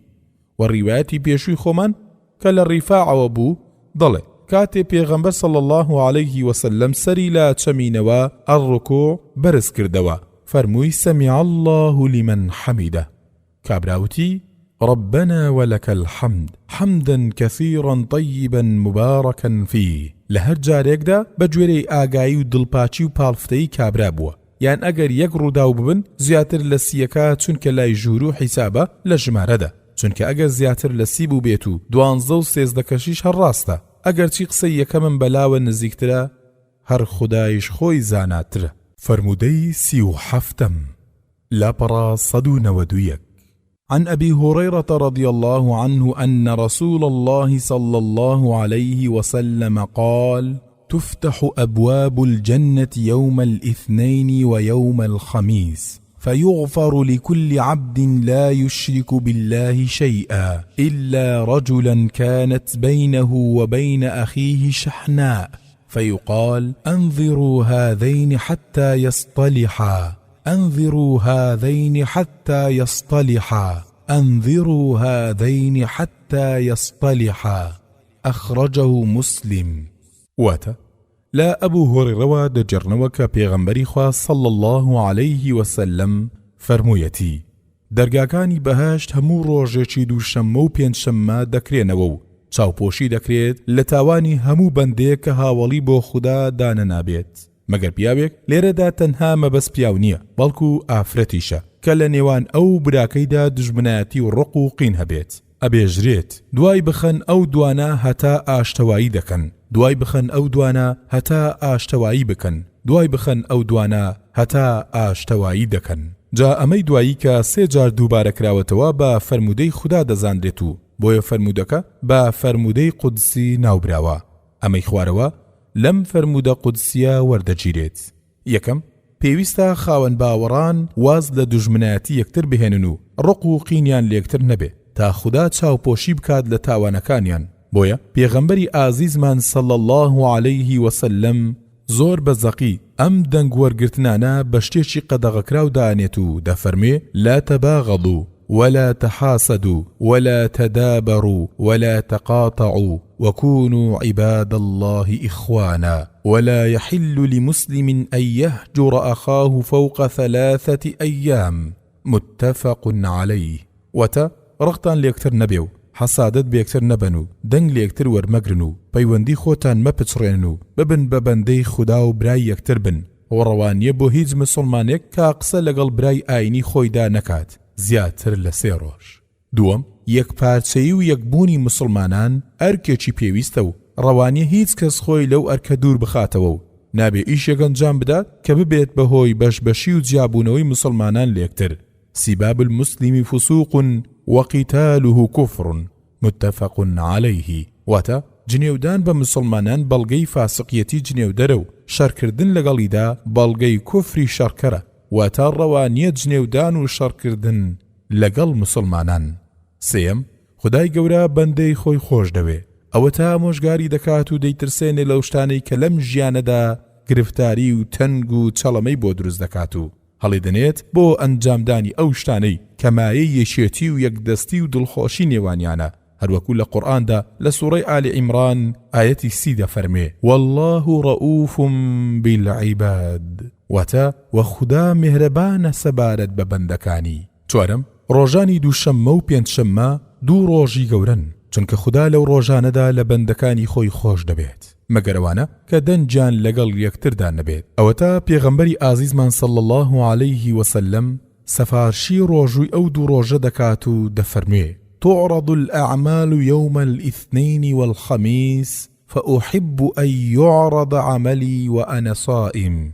رواه الترمذي. واتا کردەوەکان لە ڕۆژی دووشەممە و پێنجشەممەدا پیشان دەدرێن. پێم خۆشە و کاتێک کە کردەوەکانم پیشان دەدرێت من بە ڕۆژوو بم. هەروەها سەفەرکردن لە ڕۆژی پێنجشەممەدا شتێکی جوان بووە لە لای پێغەمبەرمان صلی الله عليه وسلم وەکو وتراوە وكان يحب أن يخرج يوم الخميس. پێنجم هاوبەشدانان بۆ خوددا ئەشرک تاوانێکی زۆر گەورەیە و بەو تاوانە مرۆڤ ڕێگا لە بەخشندەی و میهرەبانی خودای خۆی دەگرێت چونکە بە موشریک بوونی هیچ هەژمارێکی چاچی بۆ ناکرێت. وەکو لەم فەرمودەدا هاتووە فيغفر لكل عبد حتى لا يشرك بالله شيئا. چاوپۆشی دەکرێت لە تاوانی هەموو بەندەیەک بەو مەجەی هیچ هاوبەشێکی بۆ خوددا دانە نابێت. ئەوەتە ماوەی 13 ساڵی پێغەمبەراتی پێغەمبەرمان صلی الله عليه وسلم هەر داکۆچی بووە لەسەر نەهێشتنی هاوبەشدانان بۆ خوددا، وەکو لا فەرمودەیەکی قودسی تردا هاتووە کە خوددا دەفەرموێت ئەنە ئەغنە الشوڕەکاء عن الشرك من عمل عملا أشرك فيه معي غيري تركته وشركه. رواه مسلم. واتە من بێنیازترینی هەموو شەریکدارەکانم لە هاوبەش. هەر کەسێک کردەوەیەکی ئەنجام بدات لەگەڵ مندا کەسێکی تر بکات بە هاوبەش، لەو کردەوەیدا من نامەوێ و دەیدەمە دەست ئەوەی کە کردوێتی بە هاوبەشم. واتە هیچ پاداشێکی لای من نییە. لە قورئانی پیرۆز پەروەردگار لە ئاەتی 116 سوورەی النساء دەفەرموێ إن الله لا يغفر أن يشرك به ويغفر ما دون ذلك لمن يشاء ومن يشرك بالله فقد ضل ضلالا بعيدا. واتە بەڕاستی خوددا خۆش نابێت لە تاوانی ئەو تاوانبارەی کە کەسێک بکات بە هاوبەشی خوددا و لە تاوانەکانی خواروی هاوبەشدانانەوە خۆش دەبێت لەو کەسەی کە ئارەزووی لێبێت. و هەر کەسێک هاوبەشدانێت بۆ خوددا بەڕاستی سەر لێ شێواوە بەسەر لێ شێوانێکی دوور لە ڕاستی. واتە هەموو تاوانێک دەگونجێ خوددا چاوپۆشی لێ بکات بەبێ تەوبەکردنیش، بێجگە لە تاوانی هاوبەشدانان کە بەبێ تەوبەکردن و پەشیمان بوونەوە لێی بەر لە مەرگ هەرگیز خوددا چاوپۆشی لێ ناکات و کابرا کافر دەبێ و بۆ هەمیشە لە دۆزەخدا دەمێنێتەوە. خوددا پەنامان بدات لەو تاوانە پڕمەترسیە. شەشەم، مسلمانان هەمویان برای یەکترن، وەکو فەرمووی إلا رجلا كانت بينه وبين أخيه. واتە مەگەر پیاوێک کە لە نێوان ئەودا و لە نێوان براکەیدا واتە برای مسلمانی، وەکو قورئان دەفەرمێ إنما المؤمنون إخوة فأصلحوا بين أخويكم واتقوا الله لعلكم ترحمون.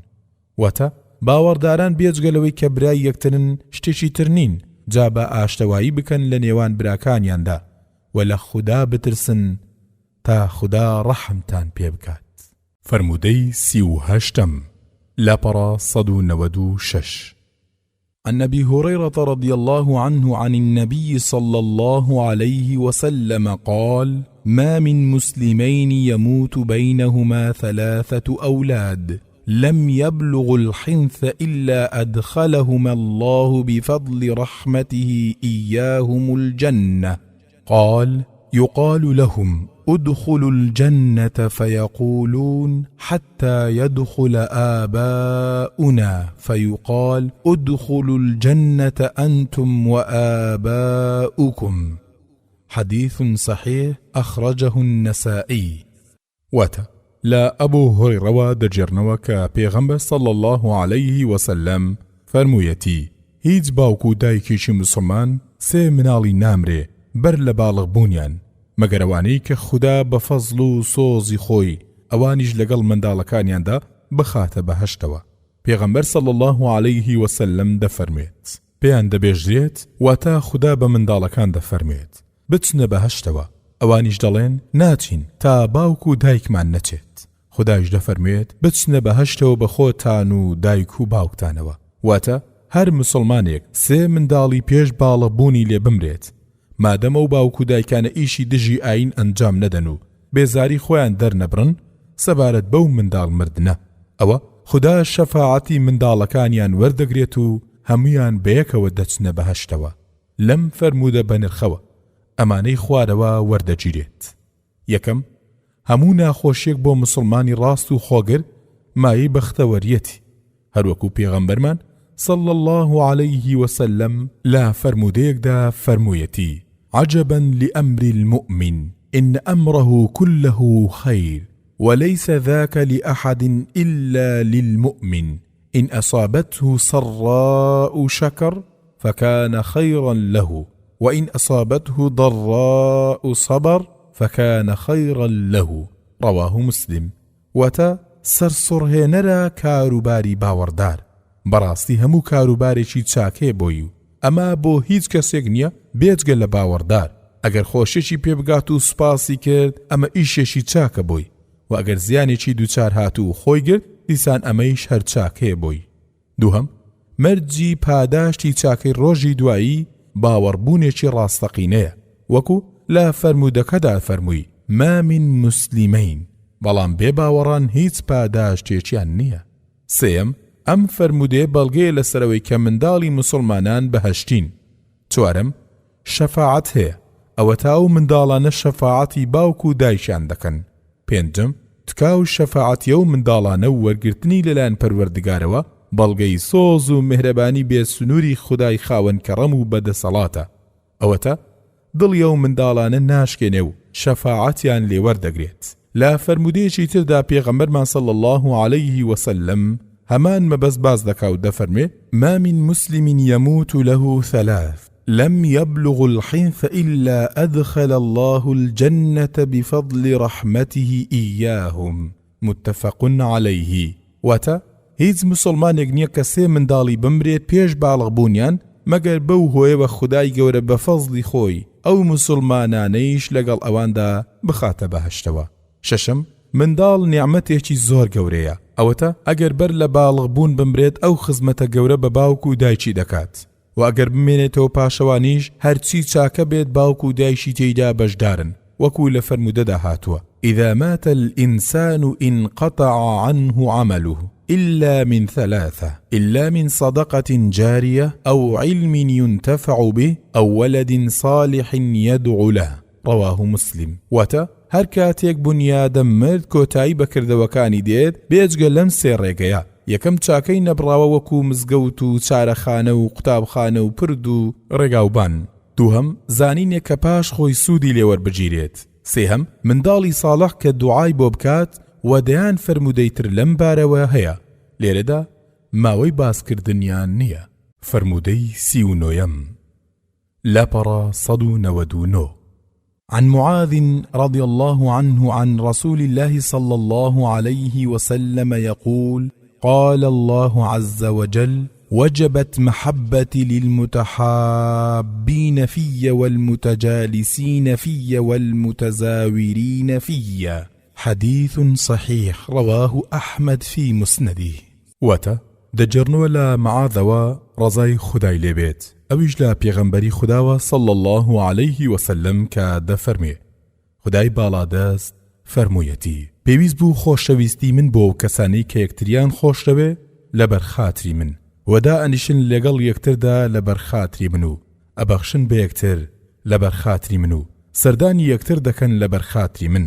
ئەم فەرمودە بەنرخە یەکێکە لەو فەرمودانەی کە ناوڕۆکی پاڵفتەی ئیخلاسمان بۆ ڕۆشن دەکاتەوە و دەبێ بەهۆی یەکویستن و کۆرگرتن و بەخشین و هاتوچۆکردن و سەردان لەگەڵ یەکتری کامەش مای خۆشبەختی و کامەرانی و ئاسوودەی کۆمەلگایە بەگشتی و دڵخۆشیەکی گرنگە بۆ مرۆڤ بەتایبەتی، چونکە هەر کام لەو چوار شتانەی کە باس کرا دەرگایەکە لە دەرگا چاکەکان و لە ڕووی مرۆڤدا دەکرێتەوە. ئەو کۆمەلگای کە ئەندامەکانی لەسەر ئەم بناغێ پەروەردە ببێت بێگومان کۆمەلگەیەکی بەختەوەرە، چونکە ئەگەر خۆشەویستی ڕاستەقینە هەبوو دژمناتی و پێشێلکردنی مافی ئینسانەکان بنەو بارگەی دەپێچێتەوە و بار دەکات، و ئەگەر لەسەر ئەو خۆشەویستی کۆڕەکان گیران گرفتاریەکانی ناو کۆمەڵ بە چاچی چارەسەر دەکرێت، و ئەگەر بەخشین هەبوو لەو دڵە پاکانەوە کەم و کوڕیەکانی ناو کۆمەڵ نامێنێ و چینی کەم دەستان و محتاجان بە مافی خۆیان دەگەن، و ئەگەر هاتوچۆی ئەو مرۆڤە پاکانە هەبوو بەو شێوەی تەنیایی و نامۆیی و پچڕانی پەیوەندیەکان لەناو دەچێت. بەڕاستی چوار وشەی پیرۆزن و دەستکەوتەکەیشی خۆشەویستی خوایە کە زۆر بەنرخە و خۆشبەختە و کەسانەی ئەو چوار وەسفەیان تێدا بێتە دی. بە کورتی ئەمەی خوارەوە لەم فەرمودە بەنرخە وەردەگیرێت. یەکەم، هیچ شتێک لەسەر خوددا واجب نییە و ئەوەی کە لەسەر خۆی پێویستی دەکات زیادە سۆز و ڕەحمەتی خوددایە، چونکە خوددا باڵا دەستە و کەس ناتوانێت شتی بەسەردا فەرز بکات و هیچ ئیشێک ناتوانێت خوددا ناچار بە پاداش یان تۆڵە بکات، چونکە ئەمە زیادە لوتفێکە و لەگەڵ بەندەکانی خۆیدا دەیکات کە دەفەرمێت وەجەبەت مەحەبەتی پێویست بوو خۆشەویستی من. دووهەم، پێویستە ئیشی خاوەن باوەڕان پاڵفتە بن و تێکەڵاو بەشتی دنیایی نەبێ تا نرخی ئیشەکەی لەناو نەبات یان کەمی نەکاتەوە، و شەیفیە بەمانەی لەبەر من ئەوەمان بۆ ڕۆشن دەکاتەوە چونکە ئەو پاداشتە گەورەیە وەختێ دەبێ کە خۆشەویستی و تەنها لەبەر خاتری خوا بێت، وەکو لە ڕیوایەتێکی تردا کە بوخاری لە ئەدەب المفرەددا دەیگێڕێتەوە کە دەفەرمێ ما تحاب رجلان في الله تبارك وتعالى إلا كان أفضلها أشدهما حبا لصاحبه. واتە هیچ دوو پیاوێک نییە کە یەکتریان خۆش ببێت لەبەر خاتری خوا مەگەر بەڕێستریان ئەوەیان بێت کە زیاتر ڕەفیقەکەی خۆی خۆشتر بوێت. و لە فەرمودێکی تردا کە ئیمامی مسلیم بۆمان باز دەکات هاتووە کە پێغەمبەرمان صلی الله عليه وسلم فەرموویەتی حەوت کۆمەڵ هەن کە خودای گەورە لە ژێر سێبەری خۆیدا سێبەریان بۆ دەکات، لەوانە وەڕەجولانی تەحابە فی الله، دوو کەسن کە یەکتریان لەبەر خوا خۆش دەوێ. تێبینی خۆشەویستی دەورێکی کاریگەری هەیە لە پاشە ڕۆژی مرۆڤدا، لەبەرەوە پێویستە باوەڕداران ئاگان لە خۆیان بێ و ئینسانی خراپیان خۆش نەوێت، چونکە پێغەمبەرمان صلی الله عليه وسلم دەفەرمێ المرء مع من أحب متفق عليه، واتە ئینسان لەگەڵ ئەو کەسەدا دەبێت کە خۆشی دەوێت. سێم خاوەن باوەڕان دەبێ بۆ گەیشتن بەو پلە بەرزە تەنها برایەتی لەگەڵ مرۆڤی چاکدا بکەن و دانیشتەکانیان تەنها لەبەر خاتری خوا بێت. ئەوە تا پەروەردگاری گەورە لە سوڕی ئەتتەوبە ئایەتی 119 دەفەرموێ يا أيها الذين آمنوا اتقوا الله وكونوا مع الصادقين. واتە ئەی ئەوانەی کە باوەڕتان هێناوە لە خوددا بترسن و لەگەڵ ڕازگۆیاندا بن. بەڵێ ئەم جۆرە دانیشتانەیە کە مرۆڤ بەو پلە بەرزە دەگەێنێت. چارەم خاوەن باوەڕان پێویستە بەخشندە بن، چونکە هەم مای شادمانی دڵی برا کەم دەست و محتاجەکانیەتی و هەم خۆی بەو بەخشینە لە تاوان پاک دەکاتەوە، وەکو لە فەرمودەیەکی قودسی تردا هاتووە کە دەفەرموێ بەنی ئادەمە ئەنفق عەلەیک ڕەواه الشەیخان. واتە نەوەی ئادەم ببەخشن پێتان دەبەخشم. ئاشکرا ببەخشین مرۆڤ لەو وەسە پیسەی ڕۆژدیش ڕزگار دەبێت. پێنجەم خاوەن باوەڕان زۆر سەردانی یەکتر بکەن تا بەو پلە بەرزە بگەن. هەر لەم بارەوە پێغەمبەرمان صلی الله عليه وسلم دەفەرموێ إذا عاد المسلم أخاه أو زاره قال الله تبارك وتعالى طبت وطاب ممشاك وتبوأت في الجنة منزلا رواه أحمد والترمذي. واتا هەر کاتێک مسلمانێک سەردانی لە برایەکی نەخۆشی یان چوە دیدەنی خودای خاوەن فەڕ و باڵادەست فەرمووی پاک بوویتەوە و پاکە هەنگاوەکانت و جێگای خۆتت ئامادەکرد لە ناو بەهەشدا.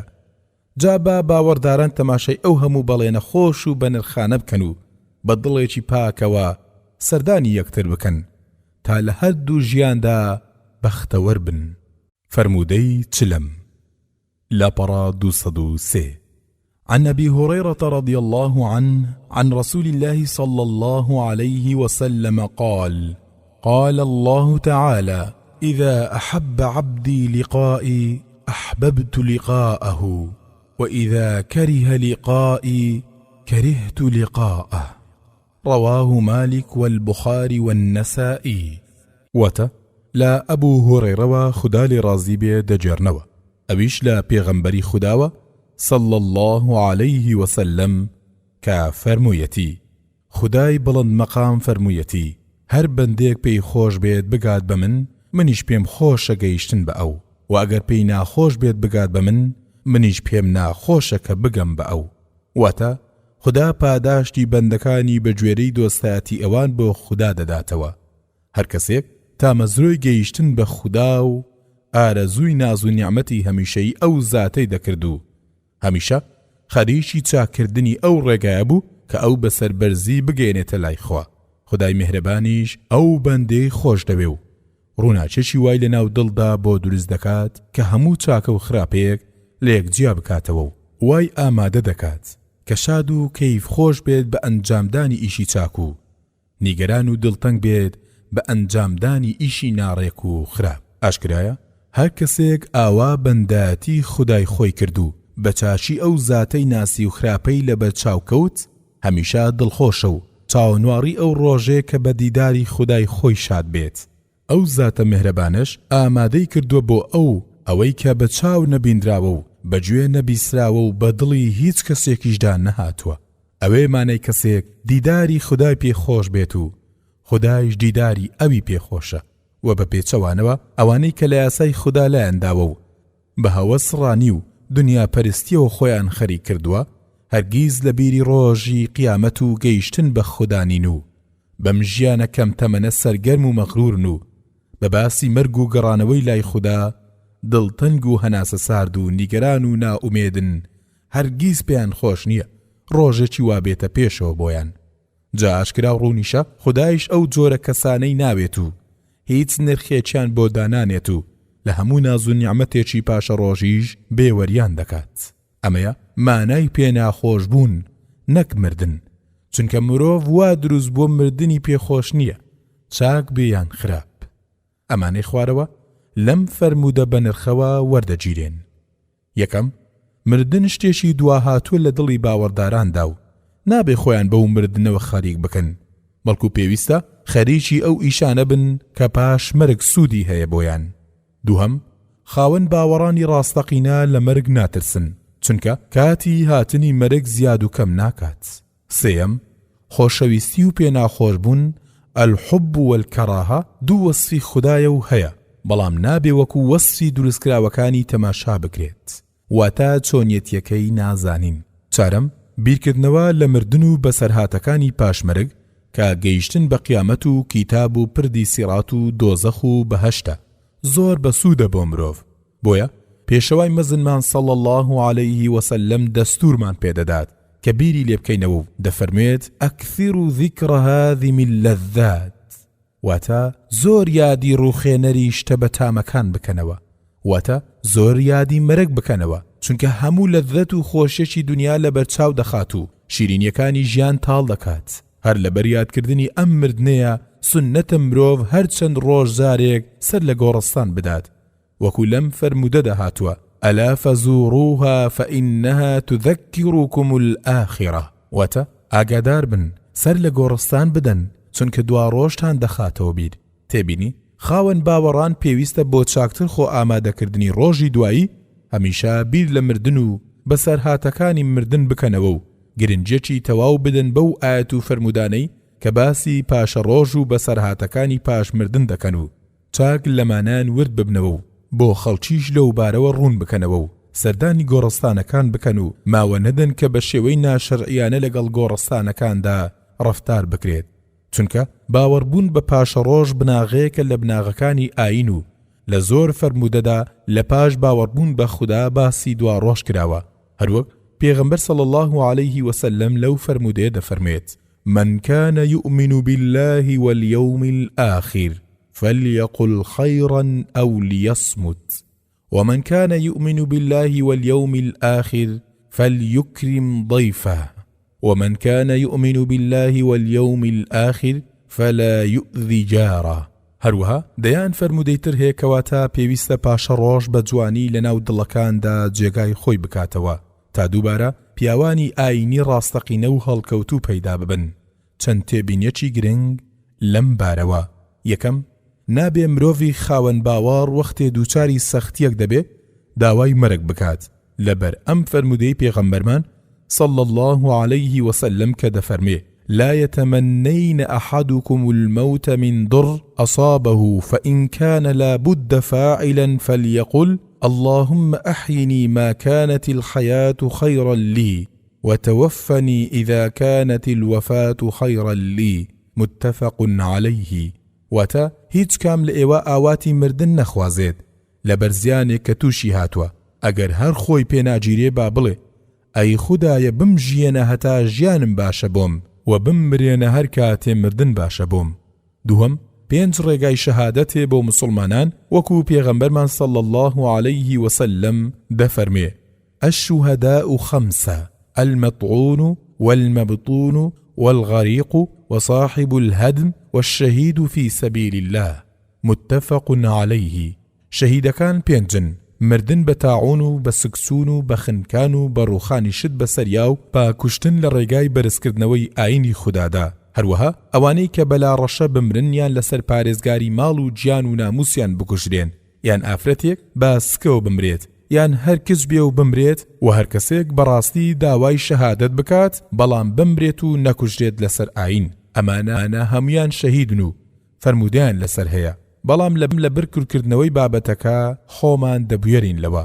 سێیەم هەر کەسێک نەخۆش کەوتیان چوو بۆ سەفەر خدا بە لوتفی خۆی چاکەی زەمانی ساغی و ماڵەوەی بۆ دەنووسێت وەکو پێغەمبەرمان صلی الله عليه وسلم دەفەرمێ إذا مرض العبد أو سافر كتب له مثل ما كان يعمل مقيما صحيحا رواه البخاري. واتا هر کاتێک بەندێک نەخۆش کەوت یان چوو بۆ سەفەر ئەو ئیشەی کە لە کاتی ماڵەوە یان لە کاتی لە ساغیدا کردوێتی بۆی دەنووسرێت.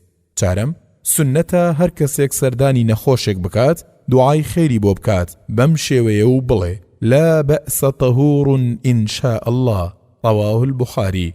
قەیناکە پاکۆکەرە إن شاء الله اینجا بڵێ أذهب البأس رب الناس واشف أنت الشافي لا شافي إلا أنت أشفي شفاء لا يغادر سقما متفق عليه. واتا لای بە ئەم نەخۆشیە ئەی پەروەردگاری خەڵک شیفا بدە هەر تۆی شیفا دەر هیچ شیفا دەرێک نییە بێجگە لە تۆ شیفا بدە و شیفایەکی وا کە هیچ نەخۆشێک نێڵێت.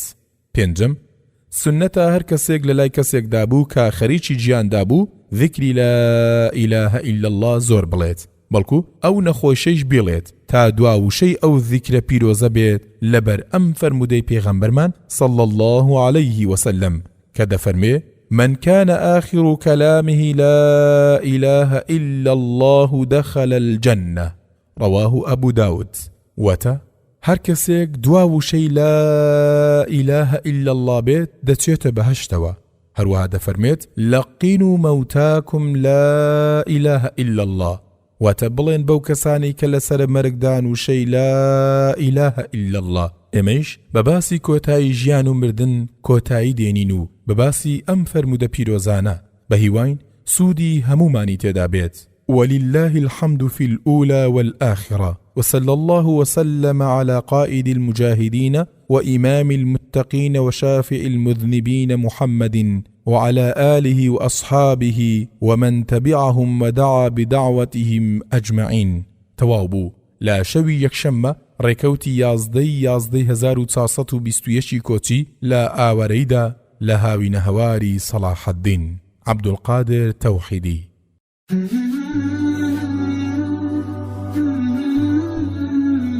بسم الله الرحمن الرحيم.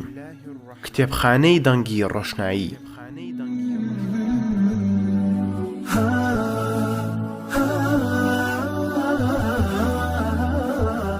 کوالەتی لە تۆمار و هەڵبژاردەیەک لە نووسراوە نایابەکان و بیستنی دەنگی ڕەنگە ئاسایە.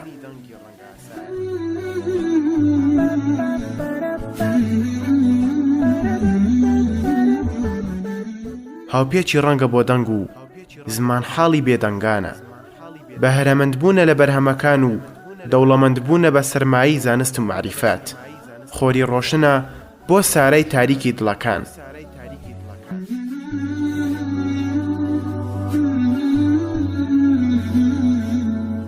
کتێبخانەی دەنگی ڕۆشنایی دەنگێک هەمیشە ویسترا و هەمیشە بیسترا و هەمیشە خۆشویسترا و هەمیشە جوان و هەمیشە ناسک هەمیشە ڕاست و هەمیشە گوزارشت هەمیشە دەنگ و هەمیشە ڕەنگ.